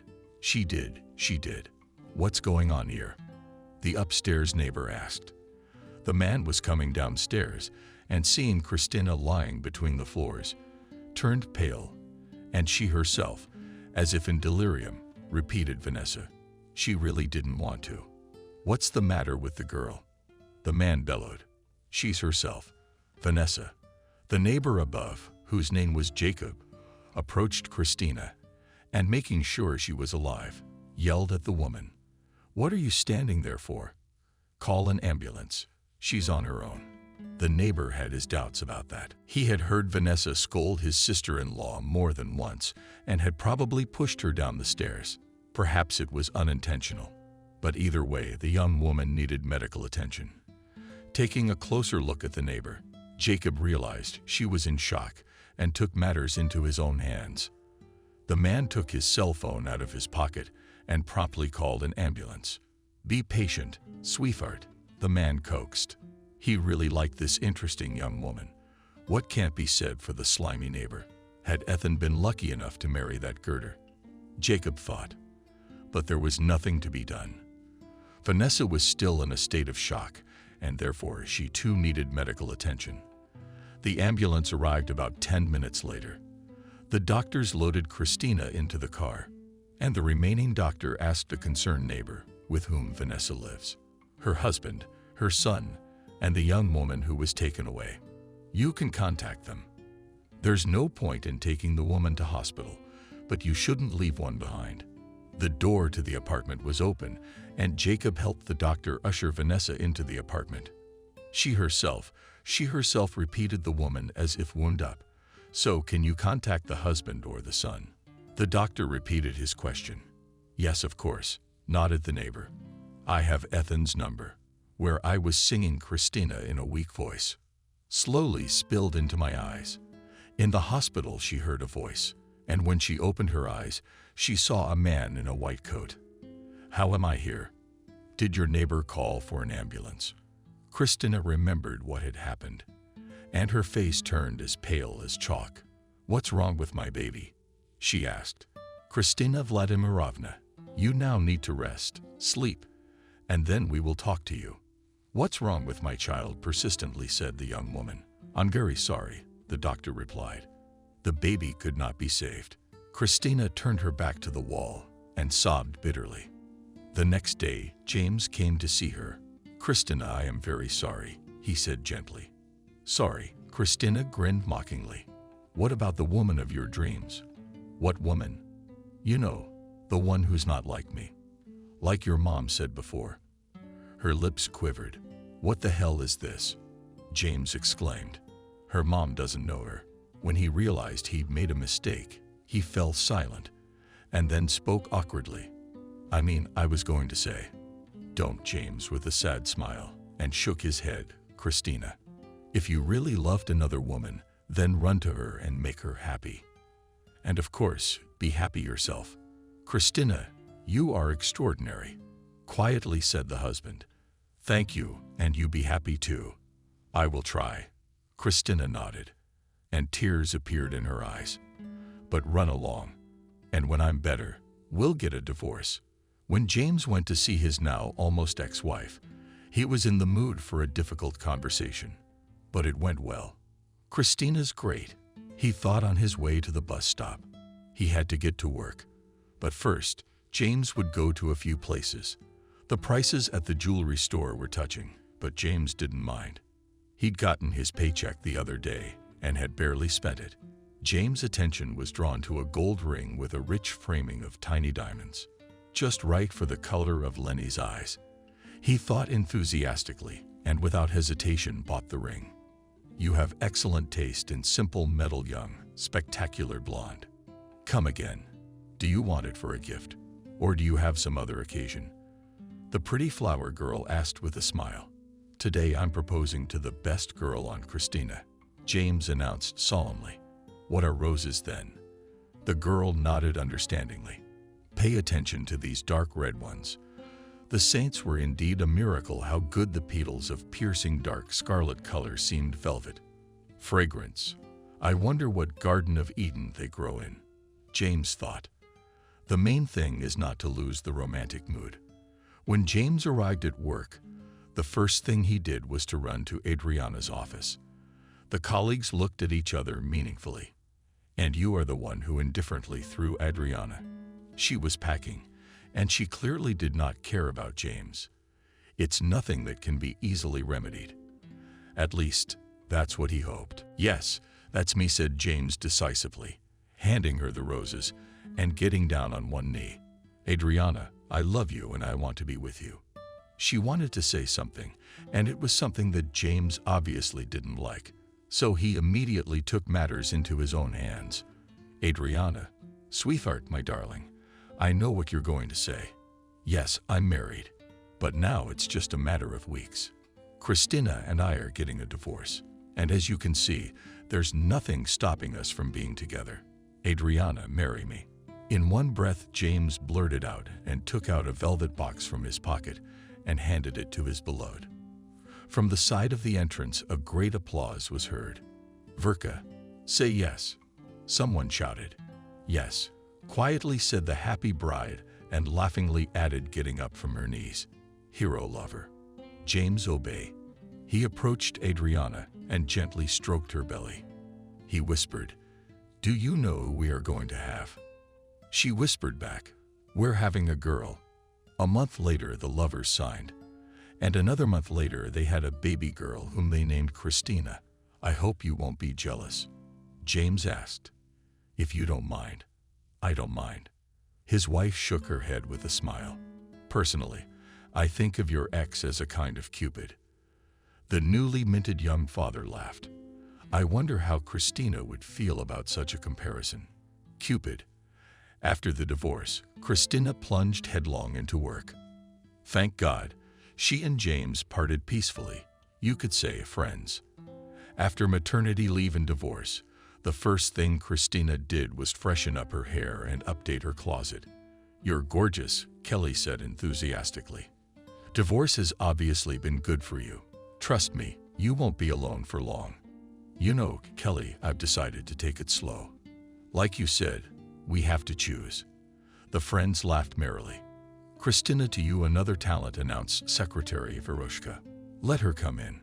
She nodded wistfully, imagining a conversation with the next graphomaniac, which are scattered like mushrooms after the rain.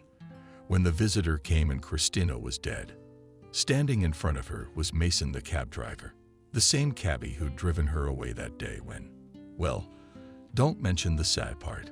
Christina, Mason, they said each other's names in sync and laughed merrily. "Let's see what you got." Christina switched to a businesslike tone. "I'm writing poetry." "Don't laugh." "Why would I laugh? It's my job." Mason's poems, though simple and uncomplicated, ran to the goosebumps. "As you got into the cab, did you smile, or was it just me?" When Christina read these lines, she felt herself blushing. It didn't take much intelligence to realize who these poems were about. Not bad. Not bad at all. She nodded approvingly and repeated the last line, but unfortunately not fluently. "Christina, Mason, you have the wrong information." Unexpectedly, she said, "What are you talking about?" He didn't get it. Christina mumbled embarrassedly, thinking, "What am I doing? It's just that my husband and I divorced 2 months ago." "I'm sorry," said Mason. Though in fact roses, tulips, and other fauna slowly but surely began to bloom in his soul. "There is nothing to be sorry about." Christina waved his hand. Our marriage was doomed from the beginning. Oh, I'm sorry. Why? Surprised cab driver. The poet was just being frank. Well, sometimes people need to talk, he said. Christina, yes. Would it be impertinent of me to invite you to a cafe? Why not? Christina smiled. Mason was easy and fun. The young people switched to the first name. After that, it seemed to both of them that they knew each other for 1,000 years. How long have you been writing poetry? Asked Christina. Since high school, answered Mason. Be honest. My poems have a chance of being recognized. How can I put it? To be honest, poems as such are not in trend right now. But they're good for Toastmasters greeting cards and stuff like that. Well, thank you for your candor. After the cafe, Mason took Christina to the apartment she rented after the divorce. You can come in, she offered. I have very tasty tea, but raspberry and currant flowers with lemon are cosmos. After the tea ceremony, Mason left, and Christina grabbed her phone. Kelly, I think I'm in love, she declared. No, you don't. I'm in love, and I think I'm in love for good. But love that is, I hope, a mutual declaration of love has not sounded. Christina replied in a low voice. Oh, Kelly, what's going to happen? What's going to happen? By the way, what's his name? Mason. Well, either you and Mason are gonna have something or you're not. There's no three ways about it. That's not optimistic, more like realistic, and it's pretty much up to you. Remember that night at the coffee shop with the Wall and James? So what? And the fact that then you did it all. And if you want, it will work out, and this time, said her friend. The past year had been eventful. No sooner had the wedding of Stephen and Kelly rumbled off. David told his sister he was getting married. Don't tell me you're marrying Sophia. Christina was horrified. I won't, laughed her brother, because I'm marrying Sophia. My fiancée's name is Evelyn, and I'll bet you'll like her. Evelyn really did like her a lot. But most importantly, Christina caught the bride's bouquet. Looks like I can't get out of this one.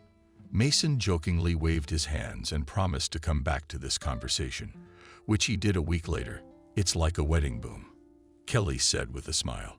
Although we have Stephen, and the other news is science, science, science. We're having a baby. Congratulations, Christina exclaimed. This is really great news. And a month after the wedding, Christina proudly informed Mason that they too would become parents. The baby was sleeping serenely and advised touchingly. Christina opened Messenger and ran through the congratulations with a smile. She received congratulations from her brother and son Hiti's parents, from aunt, colleagues, classmates, and even from her ex-husband and his Adriana. And Rick opened his blue milky eyes and poked the phone at that time. Sweetheart, come to the window, read the message. Well, shall we go meet Daddy? Gently whispered Christina and went to the window. The happy young father stood in the courtyard of the maternity hospital with a bouquet of roses and a bunch of balloons. On the biggest balloon it was written, "Thank you for your son," and the happy young mother held her baby in her arms and looked at her husband with a smile.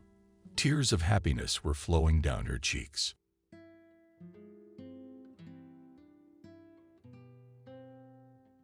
Subscribe and click the bell. I took care of your disabled father for 10 years, and now that he is gone, he decided to get rid of me like a piece of junk.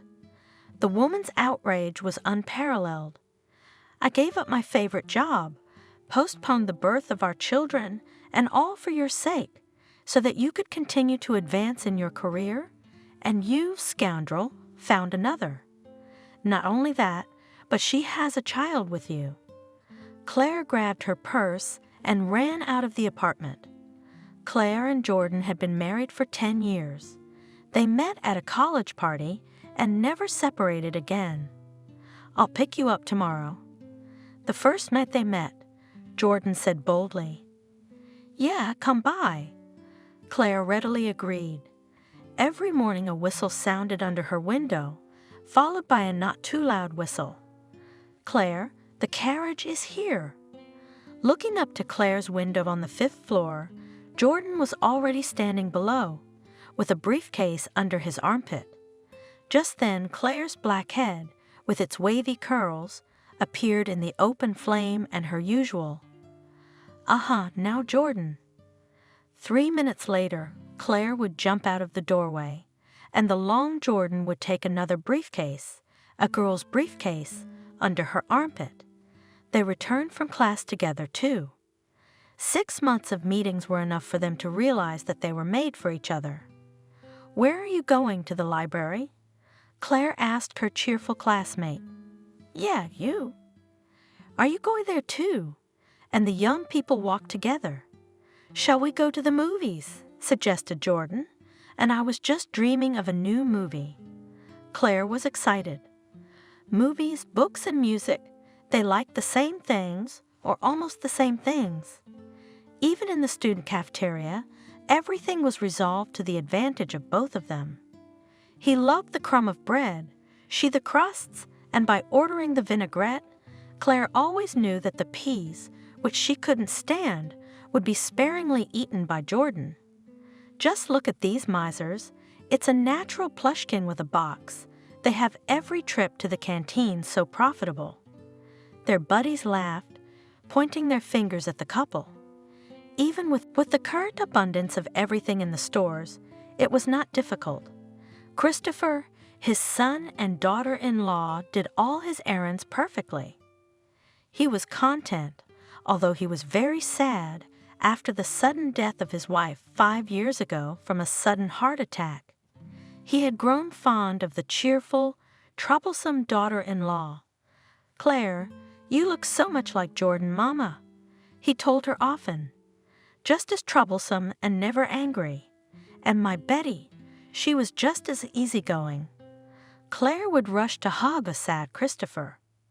Come on now. Come on, it's all right, we're here." The elderly man tried to discreetly wipe away involuntary tears, and soon got used to the lightning visits of Claire, who whirlwind carried around his small apartment, immediately put it in order. "Christopher," she shouted from his bedroom, "do you want that old shabby chair? Why don't we throw it away, and Jordan will bring you a new one tomorrow?" Christopher instantly forgot about the sadness and ran as hard as he could to save his favorite chair, as old and dilapidated as he was. Next time, as soon as her father-in-law's mood became sad, she again found something just as precious and frightened him with the expulsion of the precious object to the garbage. The father-in-law piously believed that his daughter-in-law's efforts were caused solely by her love of order and new things. He didn't realize how Claire was laughingly telling her husband in the evening, "Do you know how she scared Daddy today? He's sitting there looking at an old picture, you know. Remember your mom? Oh, him again. He was upset. You know, he loved Mom very much." "Yeah, I know." Claire stopped him. "I wanted to distract him. I frightened him with the chair that time, and today I threatened to throw away the antique clock, the one that doesn't work, and my father was so angry with me before I left. Young people nowadays don't understand anything about good things. Young people just want to spend money, and the chair will last 100 years. Oh, he can do that." He smiled at Jordan. "I can imagine how many hours he grumbled when you left." "Let him." Claire waved her hand lightly. "At least he didn't sit around crying and crying. A little stress improves his vitality, but dinner must have calmed him down," said Jordan, leaning back in his chair and stroking his stomach. "You've never cooked as good as you did tonight, Claire." Satisfied Claire smiled contentedly and immediately commanded, "I didn't cook for nothing. I was counting on your help.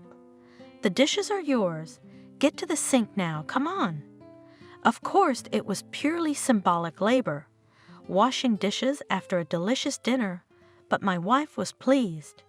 She was spinning around, serving, then a fork, then a spoon, then wiping everything washed clean, and putting it in its place.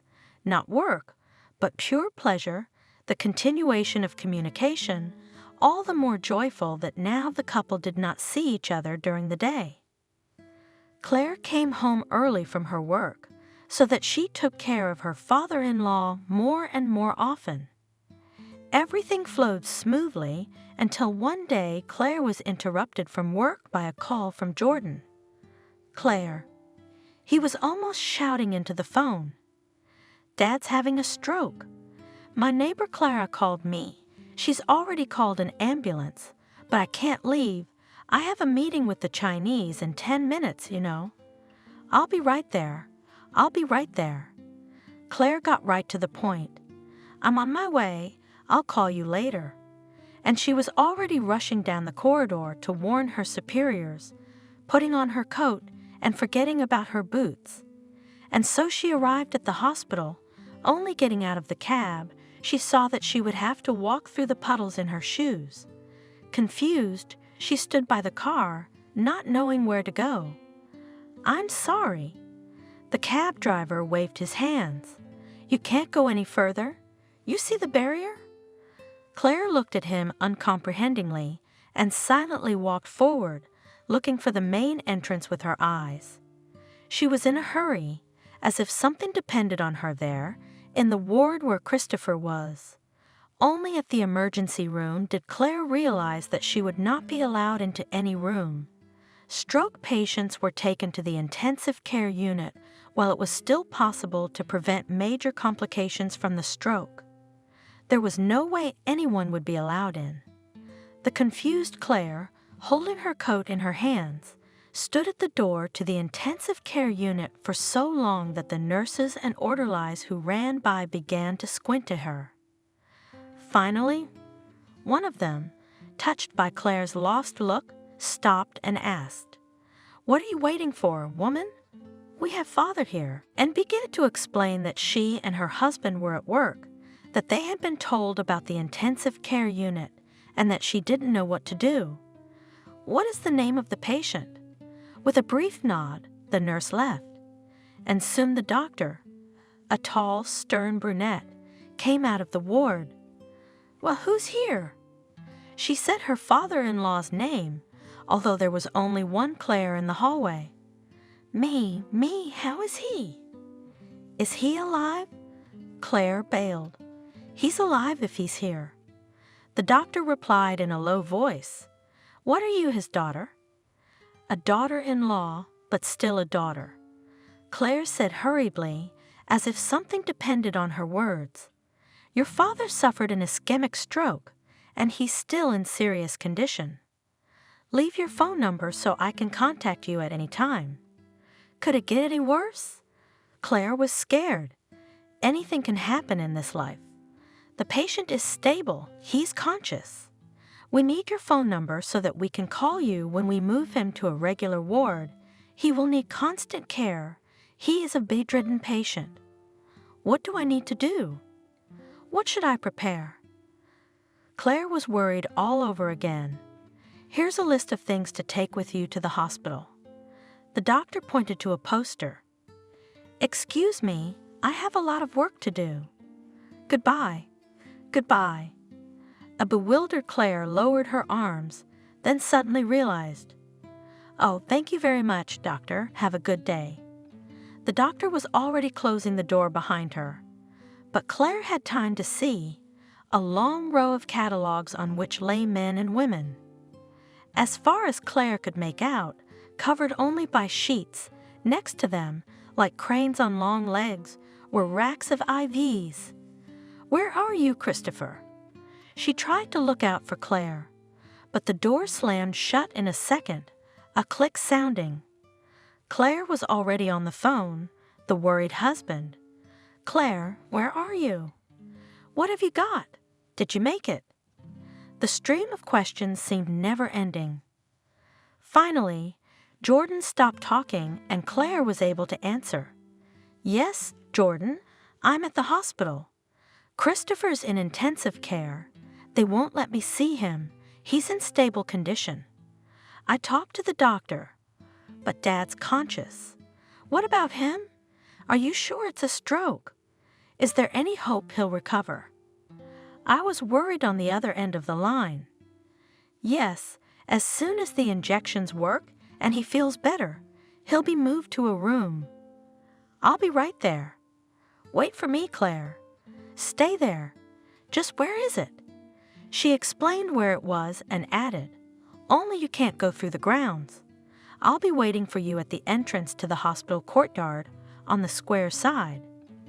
In 10 minutes, she was already sitting in a warm, cozy car and once again detailed everything again. And as soon as he is transferred to a regular ward, someone must be with him all the time because there is not enough staff to take care of every stroke patient. We don't know what condition he's in yet. For the time being, in any case, there will be bed rest, feeding, washing. The nannies can't manage it all. Claire, you realize I can't quit my job, right? I just signed a contract with the Chinese partners. I just need to be on site. Jordan was upset. Claire already realized what was about to come out of her husband's mouth. But this is the men's room. Jordan, how will I be there? I don't know. Jordan was confused. Why don't you call and find out? Do it in the morning, honey, and you'll do a better job.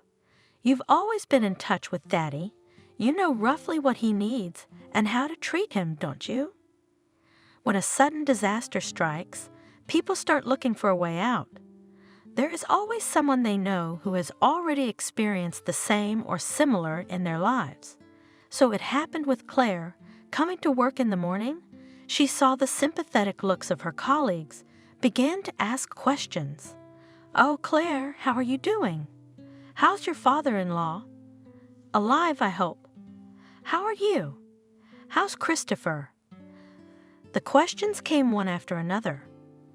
All 5 women, sitting in the same office, had become friends and were aware of each other's family affairs. It turned out that the oldest of them, Doris, had once cared for a paralyzed aunt, and Lara, who had just joined the team, also had experience with her grandmother, who had suffered a stroke, but relatively mild. The first thing to do is to ask the doctor about painkillers. Doris stated, at first their pain is severe. It prevents them from starting exercises and workouts. Massage should be done lightly to relax the paralyzed side. Oh, girls, Claire begged. Thank you, but can I ask you to explain it all over again? Yes, of course, Doris and Lyra said almost in unison. I haven't seen him. I don't know anything about his condition. By the time I get there, I'll have forgotten everything you told me. Well, we're always in touch, Claire. Lyra reassured her. They'll tell you everything. Every sick person is looked after by someone, a wife or a daughter. Yes, Claire was surprised. I was afraid it was a men's ward. Yes, it is now. Doris even laughed. Men don't go in such places, my dear. You have to save your strength, and it's a woman's job to clean up the dirt and carry the pots out. What's it to them, heroes? They won't trifle. They'll run away in half an hour. Claire was a little hurt by the woman's words, but they were true. At least Jordan could also take at least a week's vacation, so what if they were Chinese? Surely they are not more important than his own father. There was some truth in Doris's words. There was no escaping it. She called the hospital in the afternoon, and they reassured her that it was still a short time, but that the patient's condition was normal after such a blow. If everything goes according to plan, then tomorrow perhaps will be transferred to a regular ward. Having calmed down a little, Claire finished the day's work, but just in case she arranged for a vacation.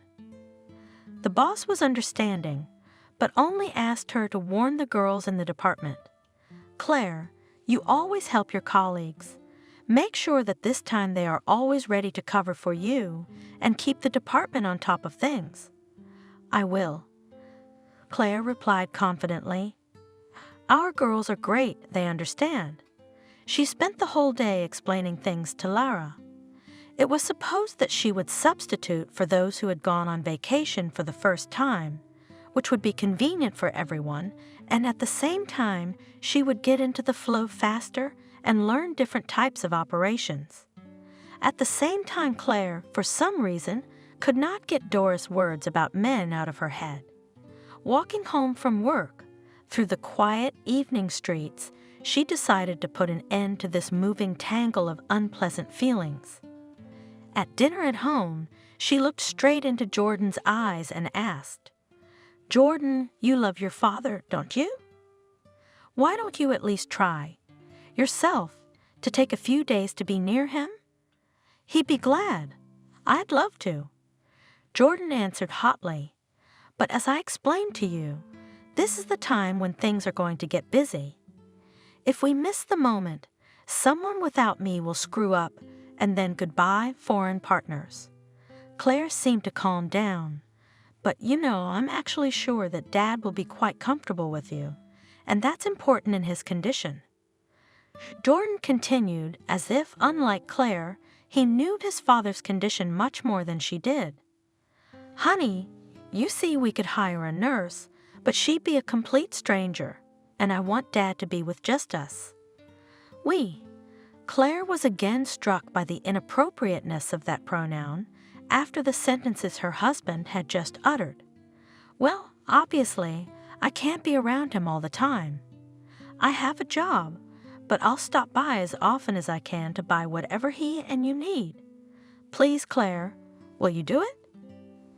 "What's your job worth to you?"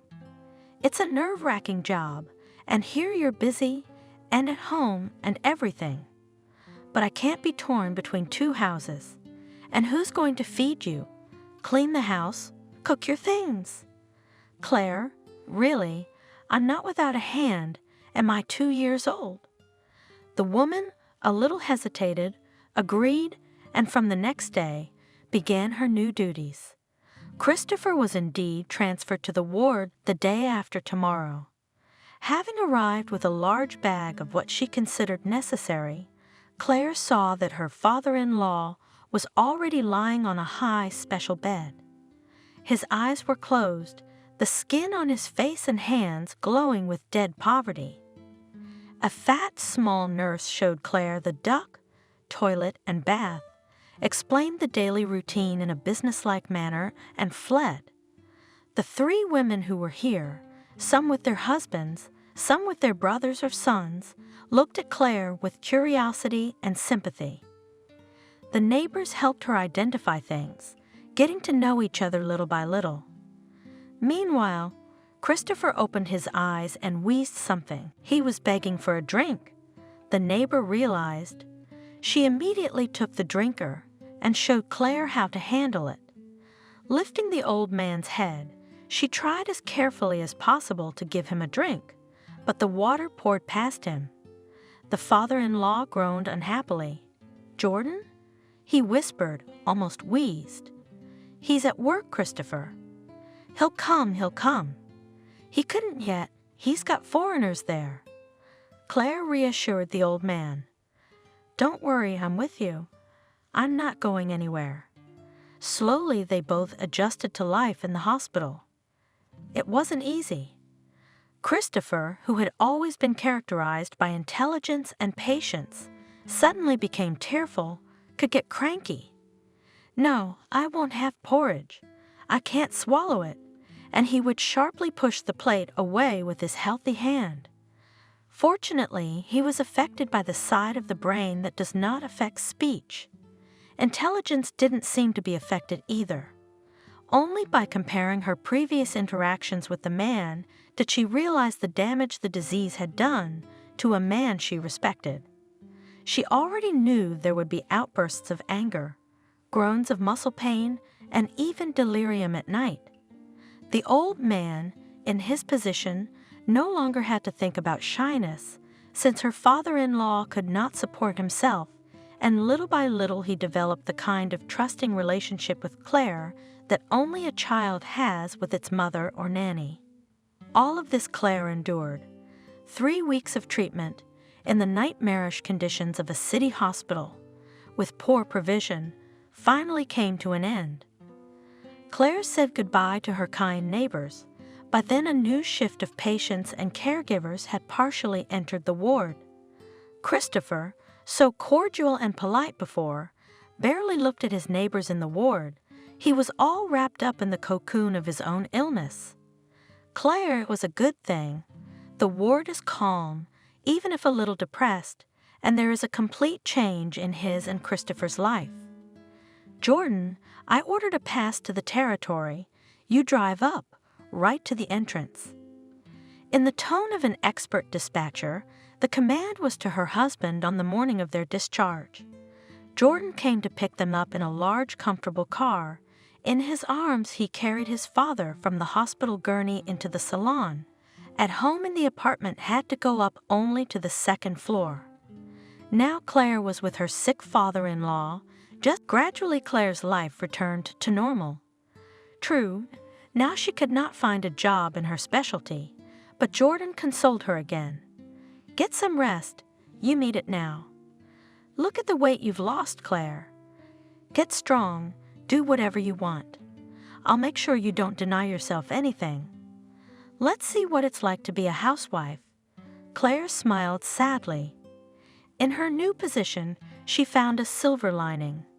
She read a lot, watched movies, decorated her and Jordan's cozy apartment. It turned out that things at home never end. The more you do, the more new things arise. Even at her father-in-law's, constantly obeying the wishes of the sick, she was not so busy. Now, however, it was a very welcome, spiritualized business, the troubles and joy. Having completed a small renovation of her somewhat neglected, over the years, apartment, Claire was going to take care of her own health. The young woman decided to undergo an examination in the clinic and prepare for long-postponed motherhood. She had long dreamed of having children, and now her husband would have no excuses. Claire discovered that right next to their home, a new clinic opened, quite impressive looking. The flow of patients to this clinic did not expire, which inspired her faith in the reliability and professionalism of the doctors working there. She quickly found the clinic's website on the internet and called the number and made an appointment with the doctor. The doctor, by all accounts, was a good one. The walls of her offices in the paid clinic were full of all kinds of diplomas and diplomas. Having carefully examined Claire, the doctor said to her, "I rarely see healthy women, to tell you the truth. I don't see any health problems with you, so you can get dressed." Continuing to take notes, she pronounced, "Still, don't delay getting pregnant. After all, 32 years old, even by today's standards. Actually, that's what we were planning," lied Claire, expressing her dream. "The longer you think about planning, the harder it will be for you to carry a baby. The clock is ticking," smiled the gynecologist. She thanked for the recommendations and left the doctor's office. At last she felt light and calm. After a rainy, cold summer, the weather was great, which is rare in August. It was even hot, and the coolness of the evening was so welcome. The maples glistened with green paws of leaves. The birch trees spread their long strands along the whole alley. It was a shame that such a lovely day would be wasted if it wasn't used for a walk.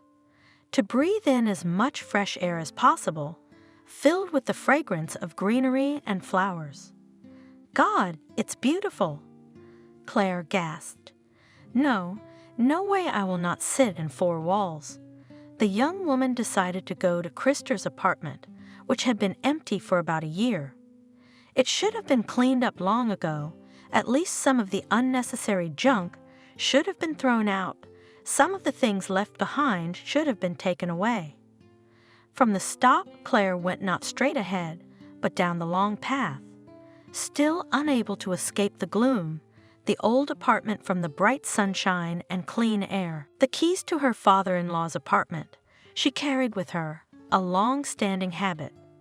Opening the door, she took a step inside, but barely entered the hallway. She realized that the dwelling was quite habitable.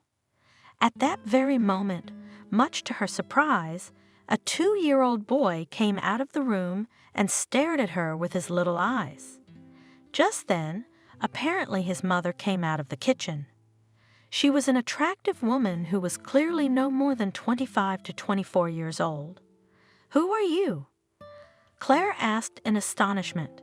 "And what are you doing here?" "I'm Adriana. This is my son, Noah. We live here."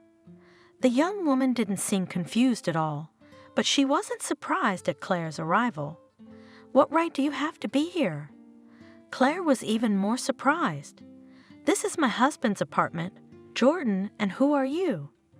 The stranger felt quite in her own right, standing firmly on her feet, and she wasn't going to answer to anyone, even if it was someone who opened the door with her own keys. Apparently, "I'm your husband's wife." She hummed stupidly and walked across the apartment without asking permission. Adriana, taking the baby in her arms, followed her everywhere. Claire found many changes in the familiar surroundings of the apartment. Christopher's bed was gone, replaced by a new, wide 4-poster bed. When Claire saw it, she wrinkled her nose. A sexodrome, and what kind of vulgar canopy over it? She was so disgusted to see the apparently shared bed of her husband and his mistress. And now what? Take up the knife, strike, as they say. The wardrobe in the bedroom was new, though inexpensive. Claire knew good things, but this was clearly an attempt to save money. Or had Adriana brought it from her possessions? It didn't matter at all. For some reason, however, Claire clung to every object, to the slightest change in the interior. She noted the beautiful mirror, set in a beautiful frame, and the expensive cosmetics in front of it, on the dressing table. The apartment was quite clean, but there was no sense of style and coziness created by women's hands. It was a little bit of everything. There were heavy purchases, Jordan, as if the furniture was brought directly from the house of Sobakovich Nice. Good value, insignificant trifles obviously belonged to Adriana, and also there was a lot of what was left from the previous owner, Kridster Hera. Grounded and ageless. A bookcase with numerous books and albums. A fundamental desk in the hall, or a real wooden closet for clothes in the bedroom. Strangely, this diversity of everything, the diversity of the surroundings, made it easier for Claire to accept her husband's apparent, accomplished, and long-standing adultery. Everything around was so unstable, unfounded, that she simply let the fact pass through her, not taking it to heart, or it was the first fever, the body's defensive reaction to stress. Both women were silent. She walked around the apartment, sat on the couch in the living room. "Is that Jordan's son?" she finally asked, looking at the baby's cute face. "Yes," Adriana answered calmly and evenly. "How long have you been here?" Claire asked. "Since Jordan, we have been here for 5 years," Adriana answered. 5 years? Claire bit her lip. So by the time her husband cheated on her, she had already served 5 years as a sister of mercy under her father, and for the next 5 years, her husband had enjoyed spending time with this girl, was apparently happy with her. She felt either a chill or the sensation of being splashed with ice water. He always told me to wait a while, that his wife was an invalid, and that's why he couldn't leave her. His wife needed constant care, and who would he be if he left her so helpless, couldn't part with her, pitied her? Oh, pity? Claire didn't notice herself grinning ironically. Where did you meet then? At my house. Adriana answered simply. He kept promising me, saying he'd be free soon, and then we'd be together forever. How long have you lived here? For some reason, Claire asked. It's almost a year since he finally moved me and my son into his apartment, answered the interlocutor still as calmly. So I'm dead, and now there's nothing stopping you from being together." Claire sneered, unable to resist. "It would appear so. I'm sorry, I didn't realize it wasn't what Jordan said. I love him and I believed what he said." Without any embarrassment, Adriana said. For some reason she had decided that she could tell her husband's wife everything in detail, and that it was even necessary to do so. Serenely patting her son on the back, she looked peacefully at Claire with her small eyes, framed by absolutely cow's lashes, tastelessly augmented, in a medium-sized salon. And she kept talking as if to a friend, retelling the story of her acquaintance with Jordan. "I, myself, am a newcomer. I didn't pass the competition at the Institute, so I studied to be a hairdresser. My mother said don't go back to the district. Stay here. Her sister has been living here for a long time, my aunt. She's lonely, so she got attached to me. I clean her floors, help her bathe, give her groceries. She feels good. So my aunt tells me, 'You, Adriana, you better finish hairdressing courses and earn money like people.' Who need your institutes? That's right, I thought I'd go and learn. I grasped it on the fly, and now I'm working in a salon, men's hairdresser. Then again, Aunt Cindy made me do it. You don't know anything, Adriana. You need to get married. And where does a decent man always go? At the barber shop." Adriana looked at Claire apprehensively and bit her tongue. But Claire didn't care about her. Slowly, a bitter, soul-cutting truth began to creep in. She sits in a love nest and listens to the story of her husband's mistress. Could she have ever imagined such a thing? Yes, she couldn't have dreamed it. Simplicity is worse than stealing. Claire exhaled, looking at herself, and suddenly realized why she felt so bad. Until then, she had been sitting there without breathing, tense and tense. "What?" Perplexed asked Adriana, and without waiting for an answer continued. "Well, in general, since the hall is male, there are many men every day, but Jordan, he is not like all of them." She looked at Claire again and finally blushed. Claire saw her neck blush, then pink patterns appeared on her chest. Her whole face turned ugly red too. Claire tried not to look at her. She hated to listen. The revelations to her young rival. "Would you please call him from your number?" she asked, holding back as best she could. Adriana obediently dialed the number, and after a few seconds, Jordan's familiar voice sounded in the receiver.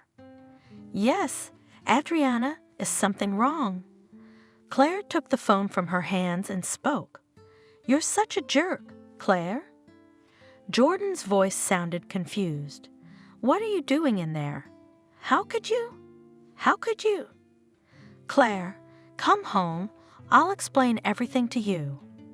Jordan, of course, could not say anything else at the moment. He was simply dumbfounded. "What can you explain to me? That while I was taking care of your sick father, you started a new family, lived a life of pleasure? You're a lowlife, a scumbag, a scum. Do you understand? And I don't want to see you ever." She shoved the phone into the hand of a stunned Adriana and walked out of the apartment, slamming the door. She walked away, tears streaming down her eyes. "Traitor, scoundrel, traitor." Claire mentally scolded her husband. "He has the child, and me. What about me?"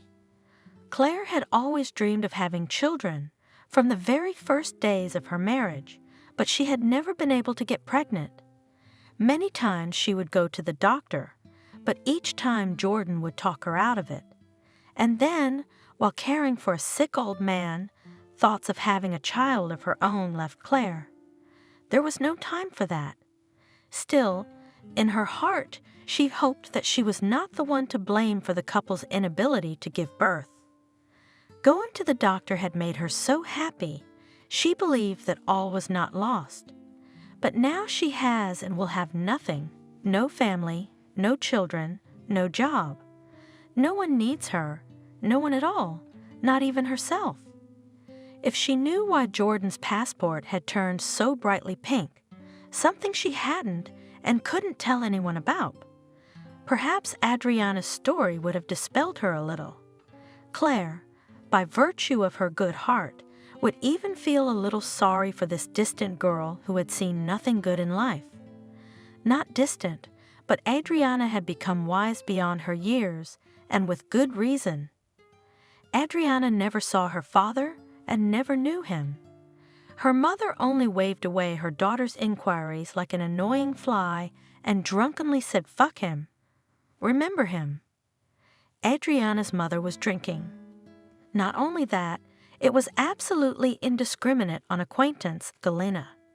She had 3 children by different fathers, and laughing, she told one of her sons, "God knows, Ethan, from whom I gave birth to you, I lived with John, and James was next door, so we came by and mended the porch." And she laughed unabashedly. The daughter was still alone, and her mother seemed to love her more than her sons, called her Adriana, her daughter, and even occasionally bought her a new dress. Of course, when there was money from a drunken suitor, and that didn't happen very often. The Boyds would not be lost, her mother thought. The army and prison would not let them starve to death. The country needed men. On the outskirts of their village, almost in the middle of nowhere, stood only the high fences of the camp, and many kilometers farther away stood the same settlers' settlements where the released prisoners had settled down. Moors in the settlement were most cruel. The licentiousness of the former prisoners bordered on anarchy, and the hard work in the wilderness, where there is nothing to do but lumbering, left no strength for other pleasures than drinking and debauchery. As usual, 15-year-old Adriana was quickly used by one of her mother's friends, taking advantage of her simplicity and the absence of her mother. Then showed her a knife, not scaring her much. This Adriana was enough to keep quiet. And so they lived until the girl, with sinfulness, graduated from school.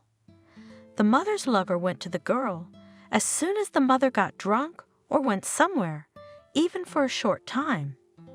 Then Adriana was already surprised by the miracle. For 3 years she never got pregnant. Her mother's roommate was a relatively young and seemingly handsome man. Perhaps it was still trying on the girl, with the position of his secret mistress. Sometimes in a good mood, he praised Adriana for dignity, incomparable with the appearance of the mother, who with every drink became a terrible, sprawled-across old woman. Knowing that her mother had a sister in a distant city, Adriana convinced her mother by crying and constant persuasion that she should go there. Her mother wrote a tearful letter to her sister, and her aunt agreed to take her niece in for the first time. The rest of Adriana's story, Claire, was almost true, except for the legend of the institute. What institute? For the uneducated daughter of an alcoholic? The school in the village gave knowledge that was only enough to live in the village. It is true that exiled intellectuals from the capital's universities used to work at this school and even trained a few medalists, but that was so long ago. And those who received these medals left the terrible land as quickly as their teachers, who had finished their term of exile. In short, Adriana had settled into the city quite well. Not bad at all, if you remember where she came from and who she was. Now she was in a pretty prestigious place, and she was going out of her way to please both the customers and the boss. "Come in, please." She stretched her lips in a welcoming way in front of Jordan, who came in for a haircut. "How shall we cut his hair?"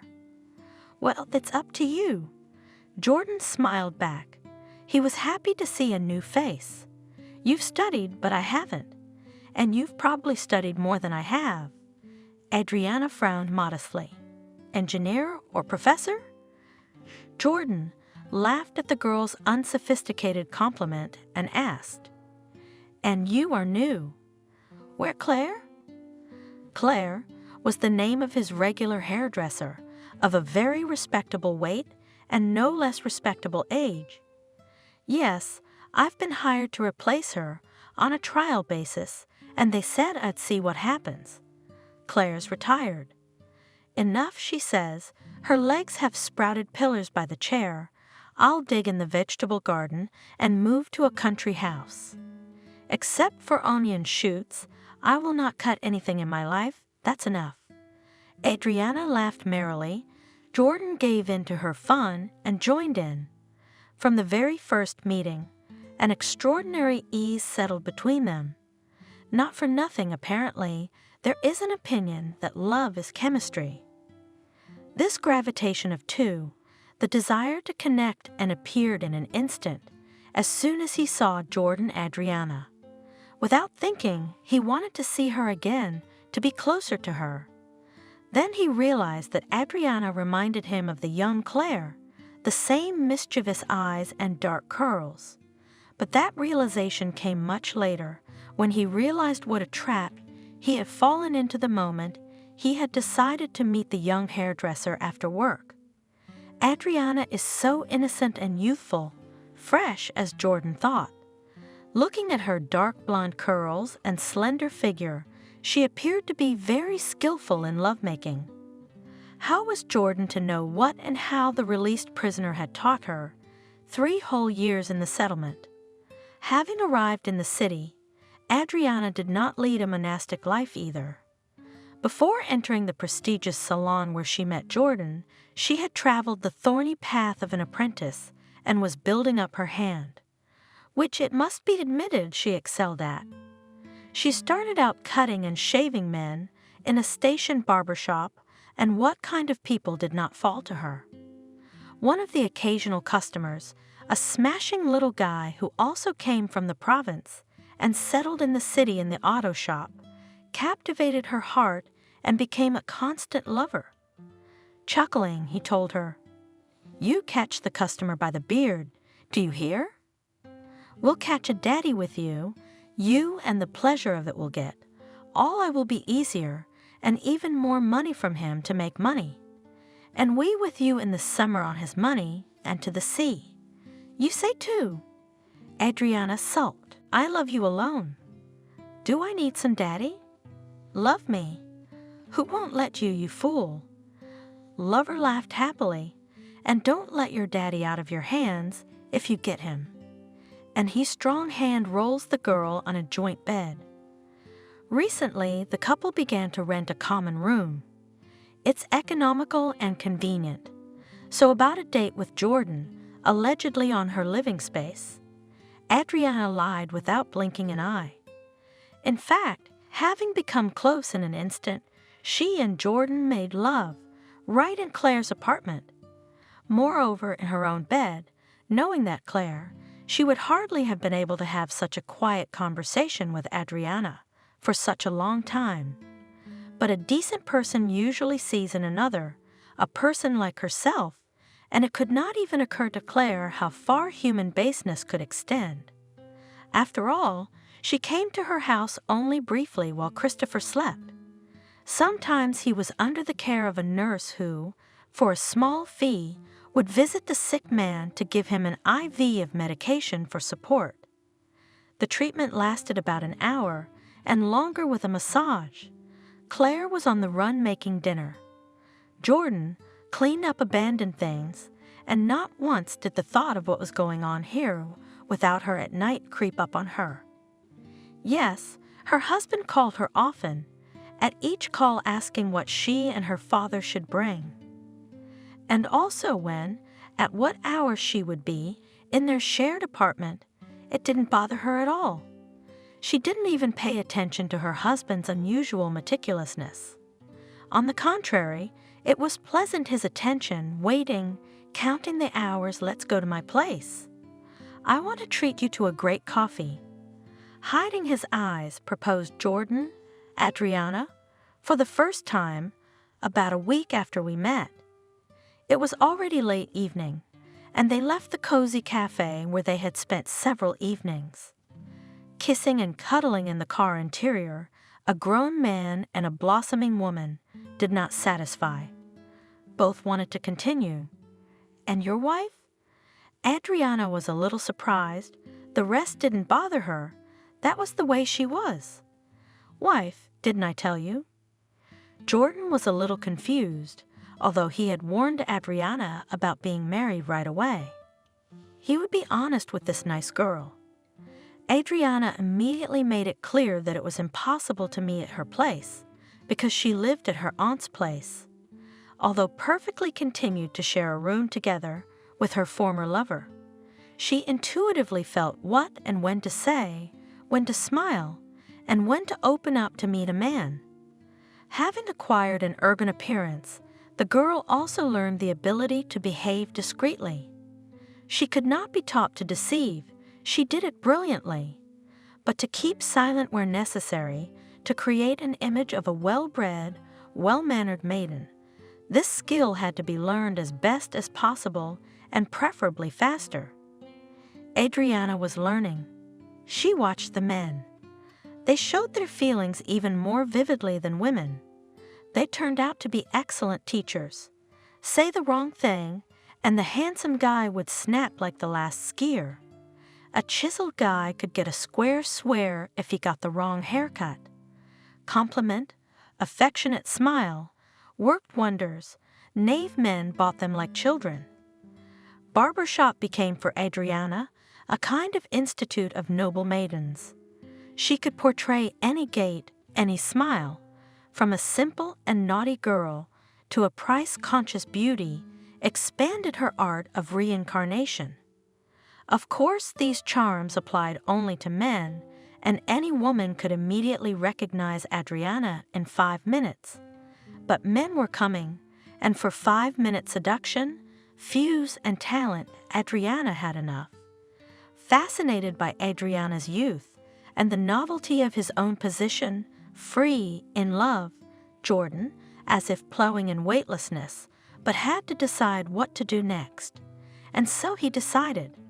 My wife is an invalid, he said, and after a satisfied look at the girl's surprised face, he continued, I periodically put her in the hospital to heal, but pity her, she is also a person. I could not praise myself. What a good boy. Now he wouldn't have to explain to Adriana why there were women's things in his apartment. At the same time, he made a deposit for future meetings with her. The base is a word. Adriana, not suspecting that decent-looking men, too, can lie, easily accepted his proposal and surprised Jordan, liberation and temperament, their first night together. The next day, the ardent lover could think of nothing else but another night, and Adriana again behaved with complete freedom, and he was easy and simple with her. And Claire, what of Claire? She hadn't bothered him in a long time.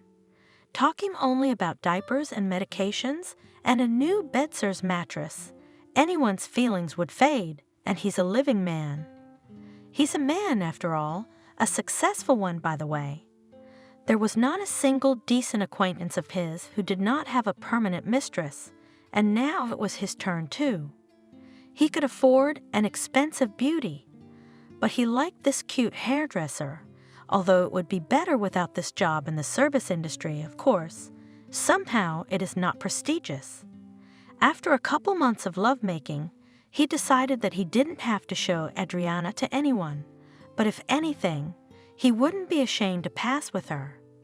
Acquaintances will only smack, looking at the lush forms of his girlfriend.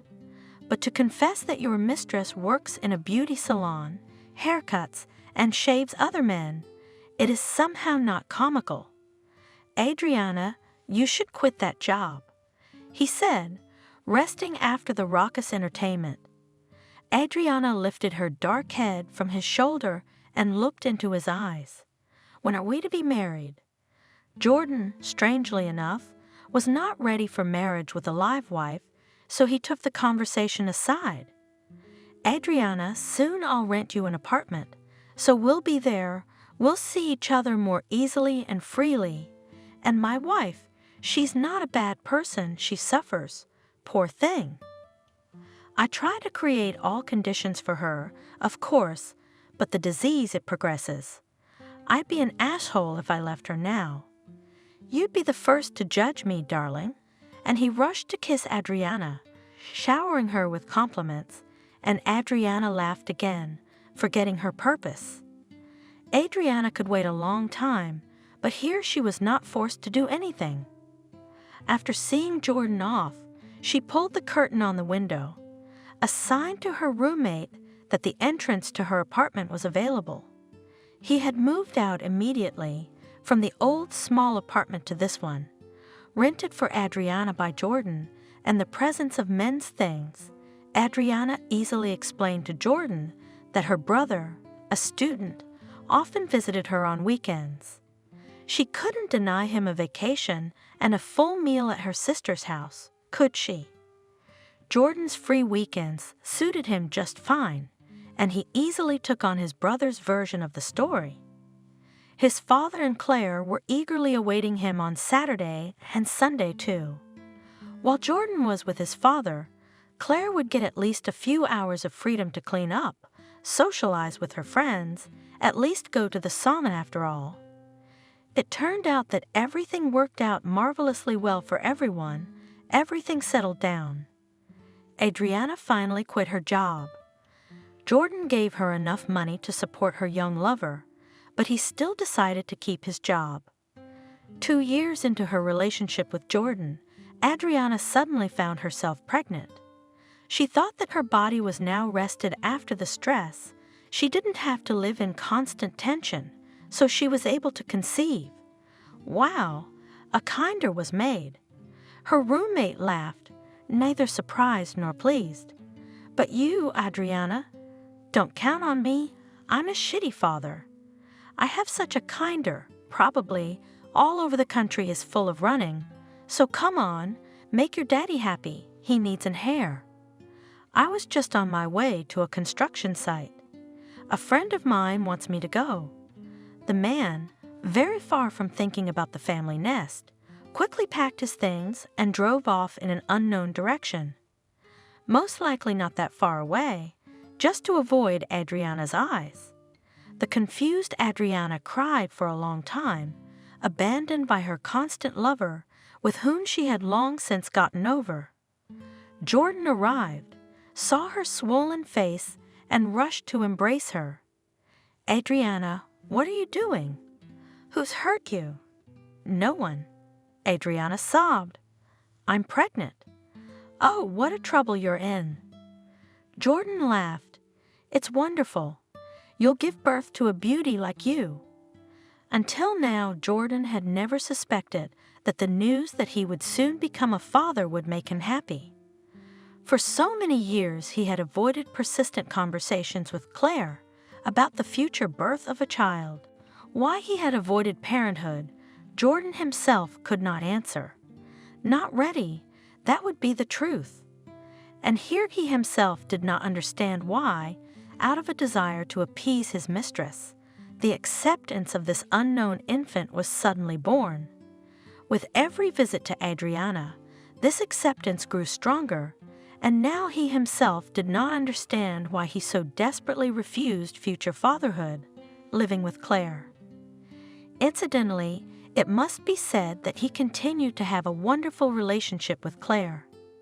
He showed touch and care for his wife, but there had been no intimacy between them for a long time. Claire, a proud and self-sufficient woman, did not touch the subject out of delicacy. There was no need for tenderness. Christopher was dying. He was already 40 days old. Claire had long lived at home, and the couple continued to live as brother and sister.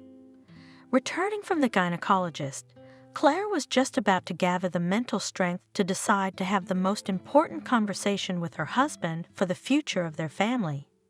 It began to rain, but she, as if without noticing it, took among some half-abandoned cottages, not thinking at all about where she was going. The phone in her bag rang insistently, but she paid no attention to it. Only feeling deadly tired, the woman looked around, saw an old bench under a tree, sat down, leaned her head against the rough table, and closed her eyes.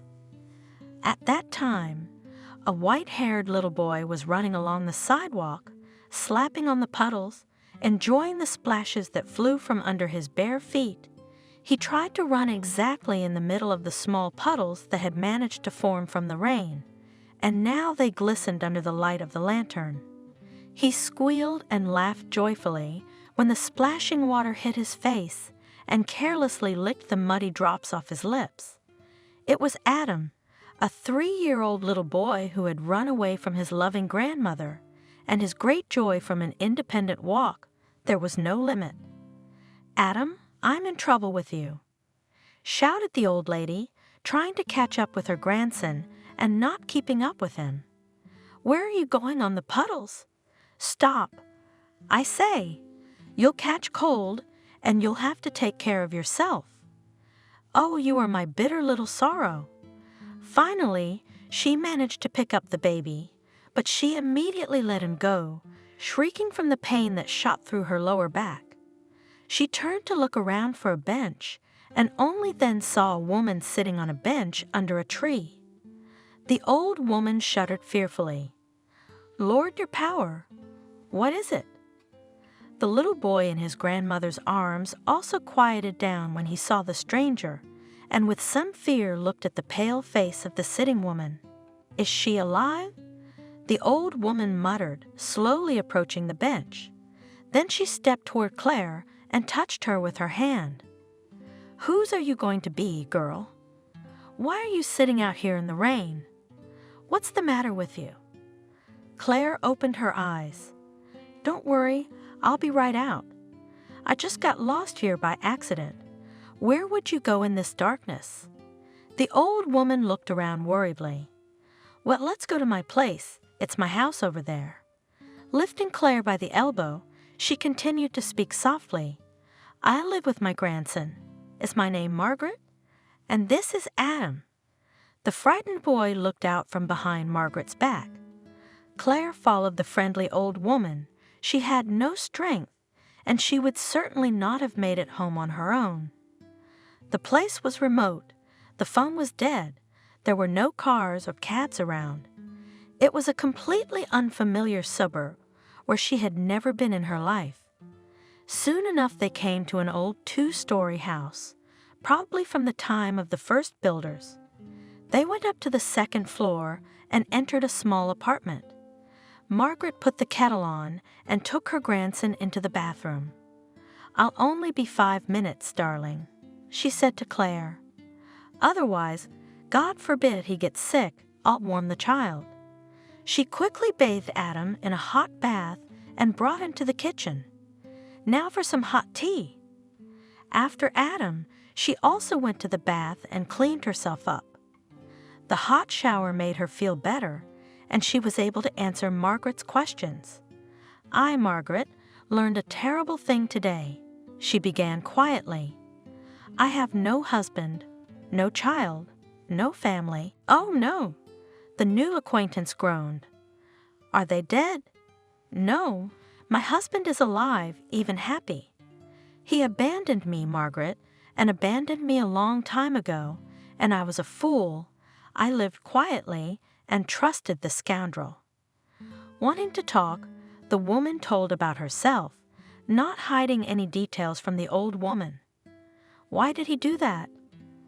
"I did everything for him, loved, cared, and what happened?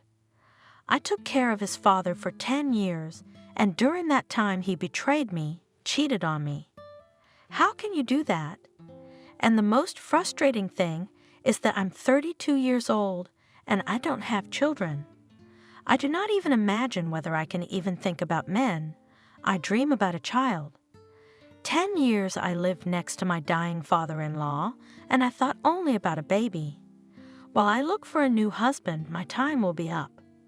Claire grinned bitterly and sipped the cooled tea.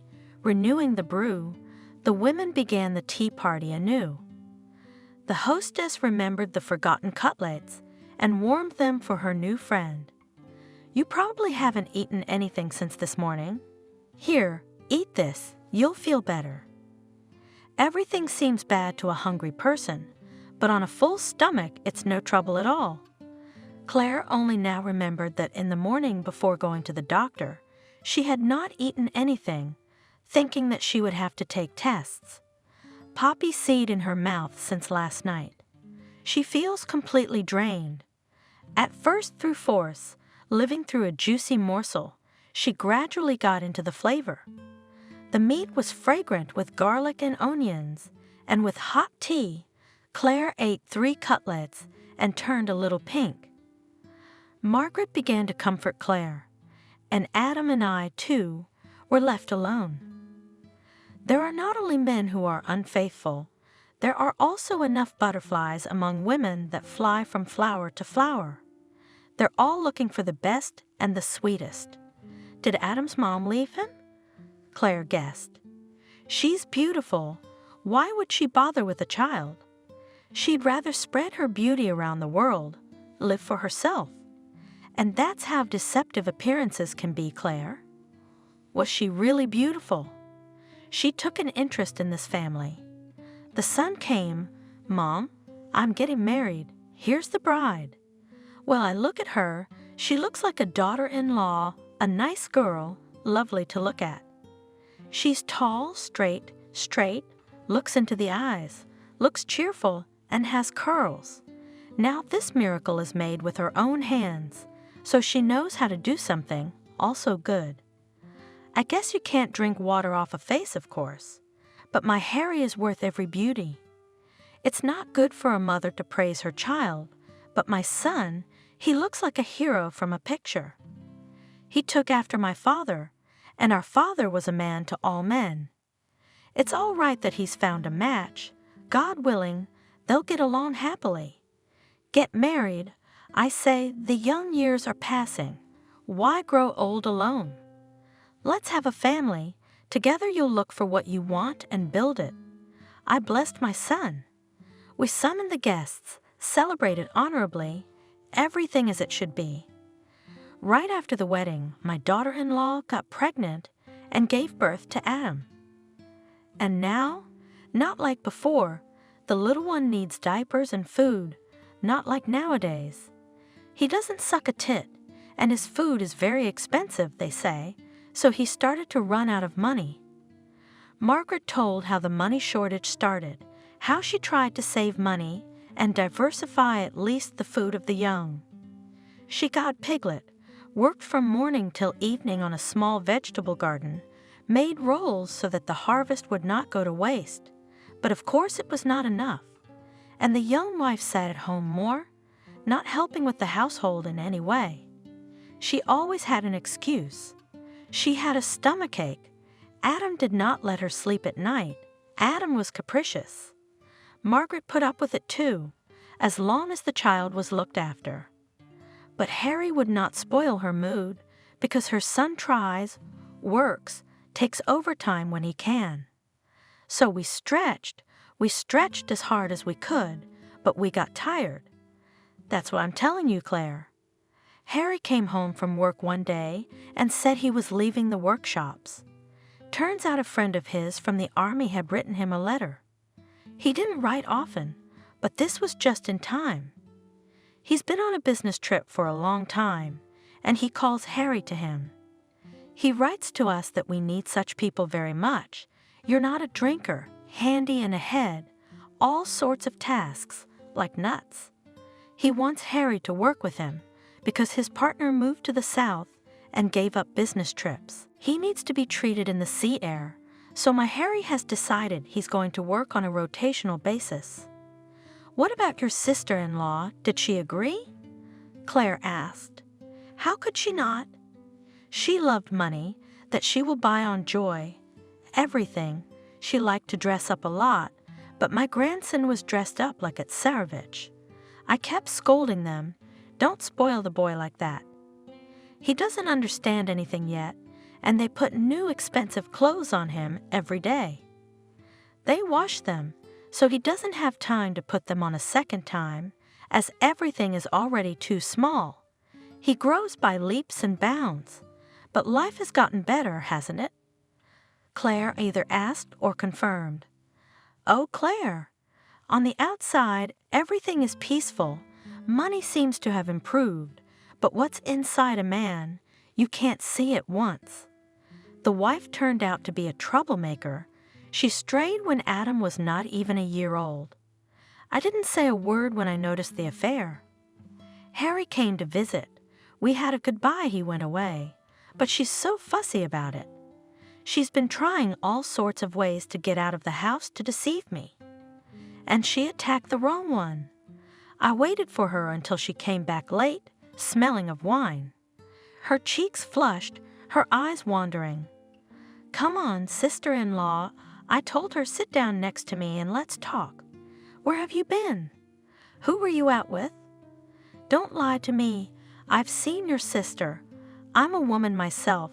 I know at a glance who breeds what." Well, Claire got excited. So she sat down, her eyes down to the floor, playing the innocent, but she kept silent, and I kept silent. We were sitting like that, and suddenly she started crying.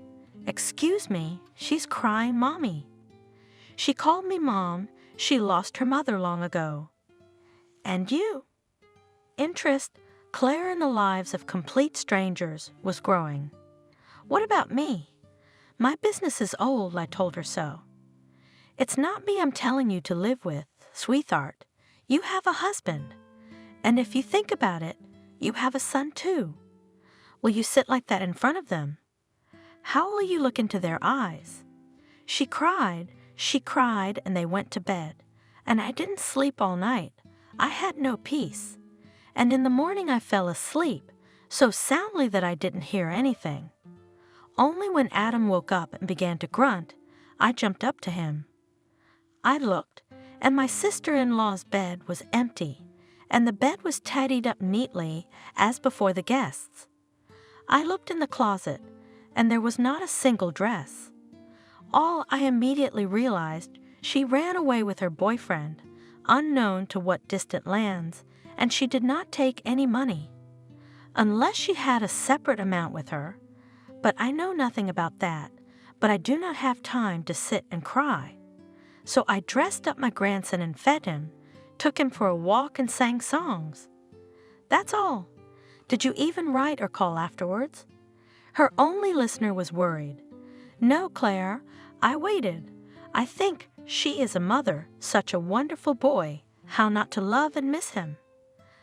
But no, not once, not a single word. So she hasn't been around since. She has, of course she has. You can't go far without money, and that man doesn't need her without money. My sister-in-law came back 2 weeks later. Harry hadn't even gotten back from his business trip yet. Adam and I are walking from the store with a heavy grocery bag in one hand and my grandson in the other, and near the entrance, Mother of God. My daughter-in-law is sitting there. Adam shouted, "Mom, Mom," but she and cry and hug my son. She almost falls on her knees in front of me again. There are a lot of unkind eyes around.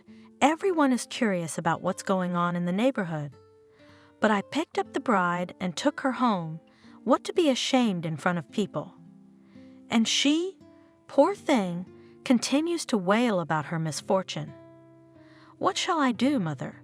she says. "How can I go on?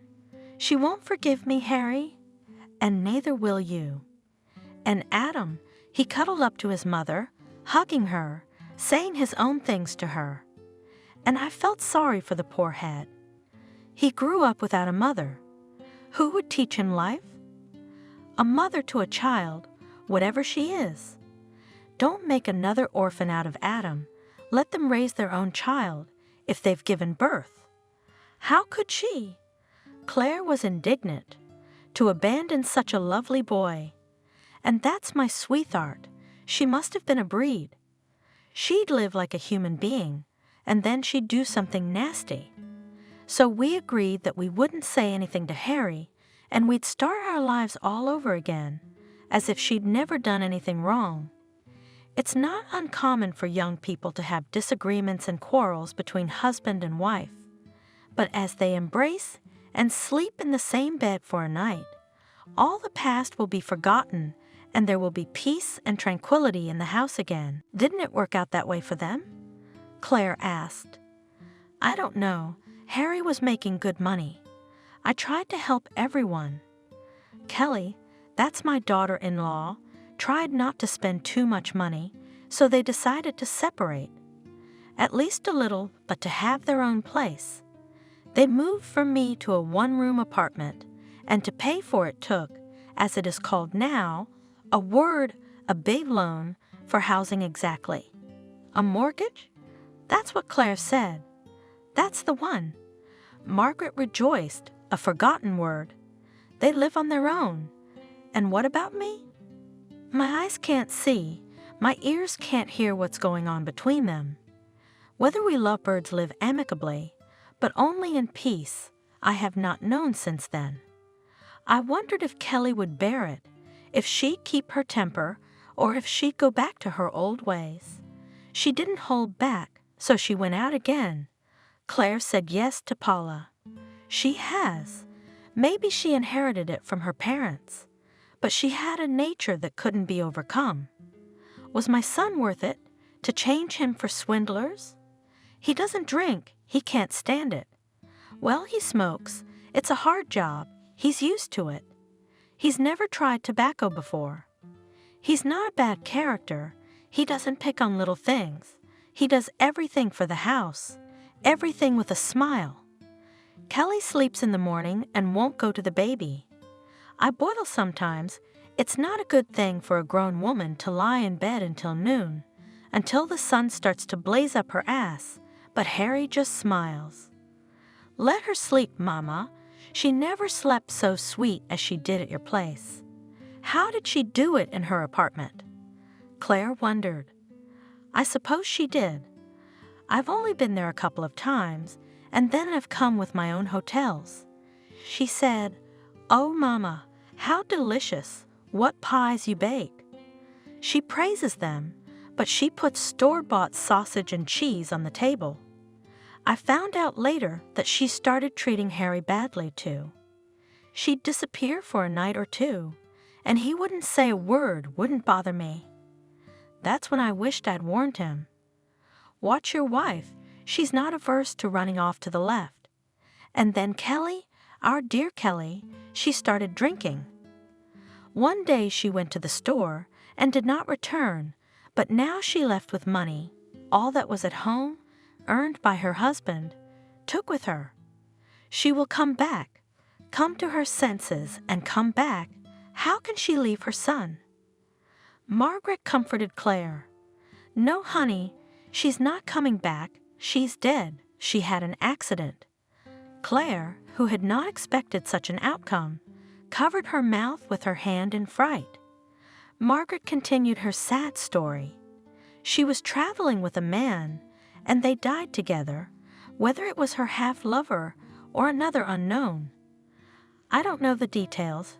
Harry told me all about it. She sold their apartment together, too, as it turned out. How could she do that? It's a complicated process. Everyone who lives in the apartment has to participate in it. Claire was once again surprised. And they also have a minor child. His share is not allowed to be sold in any case. The guardianship authorities monitor it, because he is defenseless, Adam, and should not remain without registration and without housing.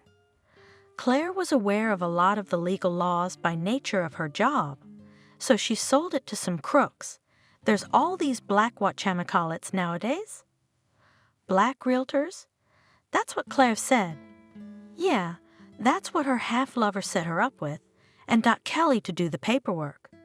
They got a law against the law. They'll get around anything. They say they even kill people for housing if they get a lonely person who nobody asks if they're alive. And then what? Claire was already looking forward to the denouement. Then she ran away, collected all the coins and ran. The money's been squandered. So Harry came to me with Adam, asked me to look after him. He said I had a contract to finish my work. I let him go. I'm looking after my grandson myself, but it's getting harder and harder every day." While the women were talking in the kitchen, Adam fell asleep. Claire helped her carry the boy to his crib, and then she and Margaret cleared the table. She washed the dishes, and as she fell asleep, she was surprised to think that she hadn't thought of her husband at all for hours. In the morning after breakfast, she thanked the old woman for everything. "Margaret, you saved me. I had no one to turn to talk to, and here you are. God brought me to you." "Come on, my dear," the old woman said. "If it wasn't for me, who else would have found someone else? A man in the world will not be lost. You just don't sit alone. Close yourself. Come out of your resentment." She kissed Adam on his fair head and hugged his grandmother and went home.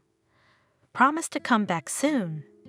She really did want to get back to those two as soon as possible, to help as much as she could with them. She didn't want to go home, but there was nowhere to go. She had to solve an unexpected and despicable situation, which was created by the husband she loved before. The husband turned out not to be full of peers at all, as it would have been good if he had spared the woman from finding out about the relationship. Remembering that the best defense is offense, Jordan from the first minute took the form of insulted virtue. He met his wife with indignant words. "Where have you been, Claire?" Saying God knows what to me on the phone, throwing me off my rhythm. "You're sleeping at God knows whose house." Oh, Claire grinned, no longer surprised by Jordan's insolence. "You're out of rhythm, aren't you? And I thought you had already learned to sit on two chairs to maneuver between two families?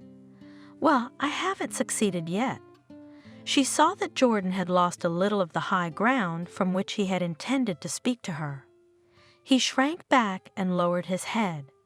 "Claire," he spoke in a different way, "you have to understand, there's a child in there." "I didn't think anything of it. I wasn't going to have an affair on the side, but I couldn't take it." Claire looked at him straight on. "You couldn't stand the lonely idleness while I was courting your father, could you? You wanted a young body, a free relationship. Well, good for you. You're doing great. It's not like that. You're overplaying your hand. I resented you. I'm a man. I need to feel supported and cared for. And I'm a woman, so I don't need anything at all, do I?" Claire was beginning to boil. "You haven't spent a single night with my father. Not once have you offered to help me with the nurse. And I'm a young woman, too. Men still look at me, by the way, even though I've dried up and aged over the years." Jordan had nothing to say, and she was getting more and more atomized. "Do you realize what it means to spend years after a sick old man? How many times I got up to my father every night. How hard it was for me to lift him, to wash him. How I withered without society, without girlfriends. I have none left." Claire cried. They both could not remember how they had been as young people, loving each other and full of life plans. Jordan felt a grudging estrangement from his wife, forgetting everything she had sacrificed so that he could pursue his career in peace. Claire was thrown into shock by Jordan's betrayal. She simply couldn't imagine how he could have gotten to such a point of hypocrisy, though she could now recall many episodes she hadn't paid attention to. Some suspicious or inappropriate words of his, letting them pass her ears. "You're selfish." Blamed her own self after all, Jordan. "You've always been preoccupied only with yourself, with your own needs. Your long lists, your demands, the grocery lists I fed your father, demanding a nurse or a doctor to visit Christopher at home." Claire was no longer able to be indignant. She looked at her husband's flushed, aroused face and couldn't understand how her beloved Jordan could hide in the body, this fat, lustful male, thinking only of himself. What had to happen for a man to change so much? After all, Jordan's mother and father were deeply decent people. A lot of things made sense now. They had lived apart for a long time. Except for Christopher, they had nothing left to bind them together. You wouldn't think of a shared living space as a bond, but as the fruit of a marriage. Yes, and this apartment, for 10 years, became not cozy, abandoned, although they tried to bring it to a more decent form. With the salary that Jordan received, they could have long ago bought a more spacious home to equip it according to the latest fashion, hire a designer and excellent craftsman, but she had no strength, and he had no desire to somehow strengthen the household, and thus the family. And now she is alone at a broken trough. This does not scare her at all. The protective power of the body does not give Claire despair and think about the future. She needs to urgently cut this knot of feelings that has been tormenting her for more than 24 hours, because it is unbearable. Enough. Powerfully, she interrupted Jordan, who was already carrying something completely obscene, purposely atomizing himself. She only heard the words about her infertility, but she didn't care anymore. Pack your things and leave. You have your own apartment now. You have a wife and a son. Go. I can't promise to die, but you'll finally be Adriana forever. I'll file for divorce tomorrow. I will. Answered the confused Jordan. He did not expect such a quick resolution of the case. Taking the big bag, he slammed the door. Claire only grinned again, noting, "Prepared, packed the bag in advance." 2 months passed, and Claire became a frequent visitor to Margaret and Adam. She did all the housework, looked after the boy and his grandmother, and became very attached to them. She didn't want to stay in her own apartment. First of all, she had gotten used to it over the years. Secondly, she felt stuffy there. Memories came into her head, plunging her again and again into a maelstrom of bad moods and depression. She would only leave for her place in the evening, but in the morning she would deal with the divorce proceedings, grab a bite to eat somewhere on the beach, and wander around the city until she was exhausted. The weather, for Claire, was now good for anything. She treasured every hour of freedom and the opportunity to enjoy nature and the cityscape. One evening, when Claire was about to go to bed, the phone rang. It was Margaret. The old woman's voice sounded muffled and painful. "Claire, I'm not feeling well. I've called an ambulance. Come to Adam, for God's sake. He'll be alone if they take me away." Claire called a cab and rushed to the boy, taking some of the groceries she had at home. Half an hour later, she was already there. She saw an ambulance at a familiar entrance. Worried, she ran up to the second floor. The doctor had just examined the patient and was washing his hands. "Doctor, what's wrong with her?" Claire asked. "You see, it needs a full examination." The doctor answered evasively. "Her condition is moderately serious. She needs rest. We will take her to the hospital, and the main treatment will be prescribed after the final diagnosis." From that day on, Claire's worries increased. Now she visited the old woman in the hospital, brought her home-cooked food, and comforted her, promising that everything would be all right. Adam never let go of Claire's hand, and Margaret thanked God that she had someone to leave her beloved grandson to. One evening, Claire was putting Adam to bed. She read him a book, laid him on his side, covered him with a blanket, and began to hum a little song. Suddenly he looked over her head and jumped out of bed screaming, "Daddy, Daddy." Claire turned and stood in the doorway with a surprised face. A tall, handsome man froze and looked at her without understanding anything. Then he picked up his son in his arms, kissed him, and asked, "Adam, who is this?" The boy took his father's face in his palms, looked into his eyes, and with complete seriousness whispered, "This is my mother, only it's a secret." The little boy didn't want to let go of his father. Adam, but Daddy drove a long time, then flew on an airplane. He is very tired and hungry. Claire explained. All right, feed him. Reluctantly, he let go of his father's hand. Dad, will you come to sleep at my place? Of course, son. The father promised fervently. As always, that's why he was coming. Claire put the boy to bed again and closed the door and went into the kitchen. Quickly warming up the food, she set the table and sat down across from Harry. I'll feed you for real in the morning, but for now there's nothing else to eat. I'm sure it's a nice dinner after a working canteen. Harry smiled and began to chow down on the soup. Over tea, Claire couldn't help herself. I know a lot about you, Harry. Your mother told me. The man looked seriously into her eyes. Well, that's good. I hope to get to know you better, too. 2 years had passed since Harry had discovered Claire in his house. They were married and quite happy. A few months ago, they had moved into the house Harry had bought, a large, spacious house with plenty of room for everyone. Margaret couldn't get enough of her daughter-in-law and kept telling her son that she had found him such a good wife. Adam had long ago called Claire Mama, and she was genuinely happy about it, gifting the boy with unspent maternal love.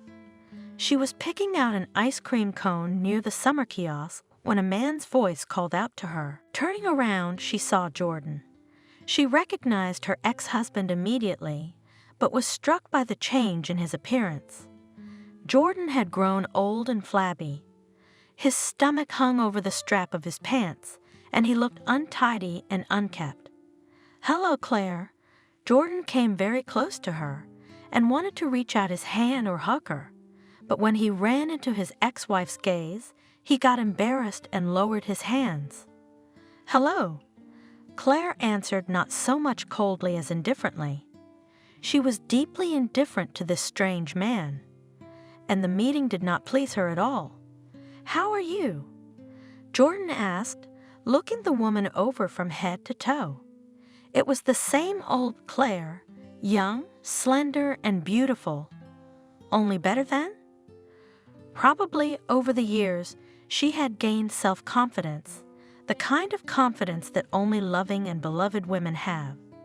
Jordan did not know how to analyze, but he felt this confidence at once, and with a cold heart, he reached out to his ex-wife. "Good, and you, I see, not too much?" Claire inquired, unable to hide her dislike. "Yes, I'm divorced." Jordan waved his hands in different directions, as if confessing his helplessness.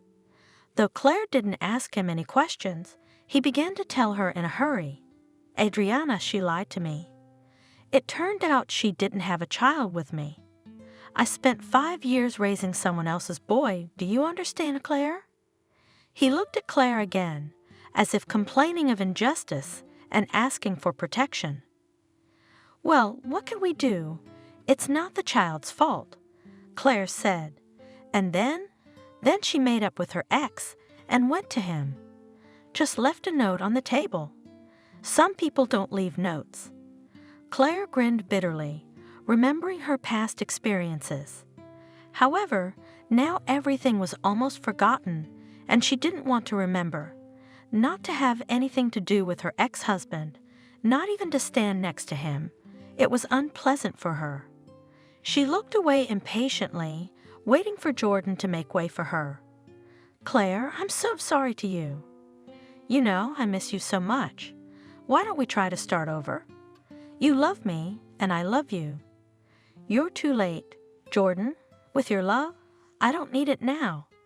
Claire turned away to make herself comfortable, to grab the ice cream bag and walk away, but he grabbed her arm. "Claire, I'm alone, all alone. I won't make the same mistake I made last time, and you're alone too, so why don't we get together? You're childless. Who needs you but me?" "No, I'm not childless." Claire grinned contemptuously. "But that's none of your business." With her head held high, she strode past Jordan, while he continued to stare after her. The man saw a tall, handsome man approach the woman. He held the hand of a blonde-haired boy, about 5 years old, and on his neck sat a little girl with dark curls on her head, diligently eating cotton candy. The happy family went on their way.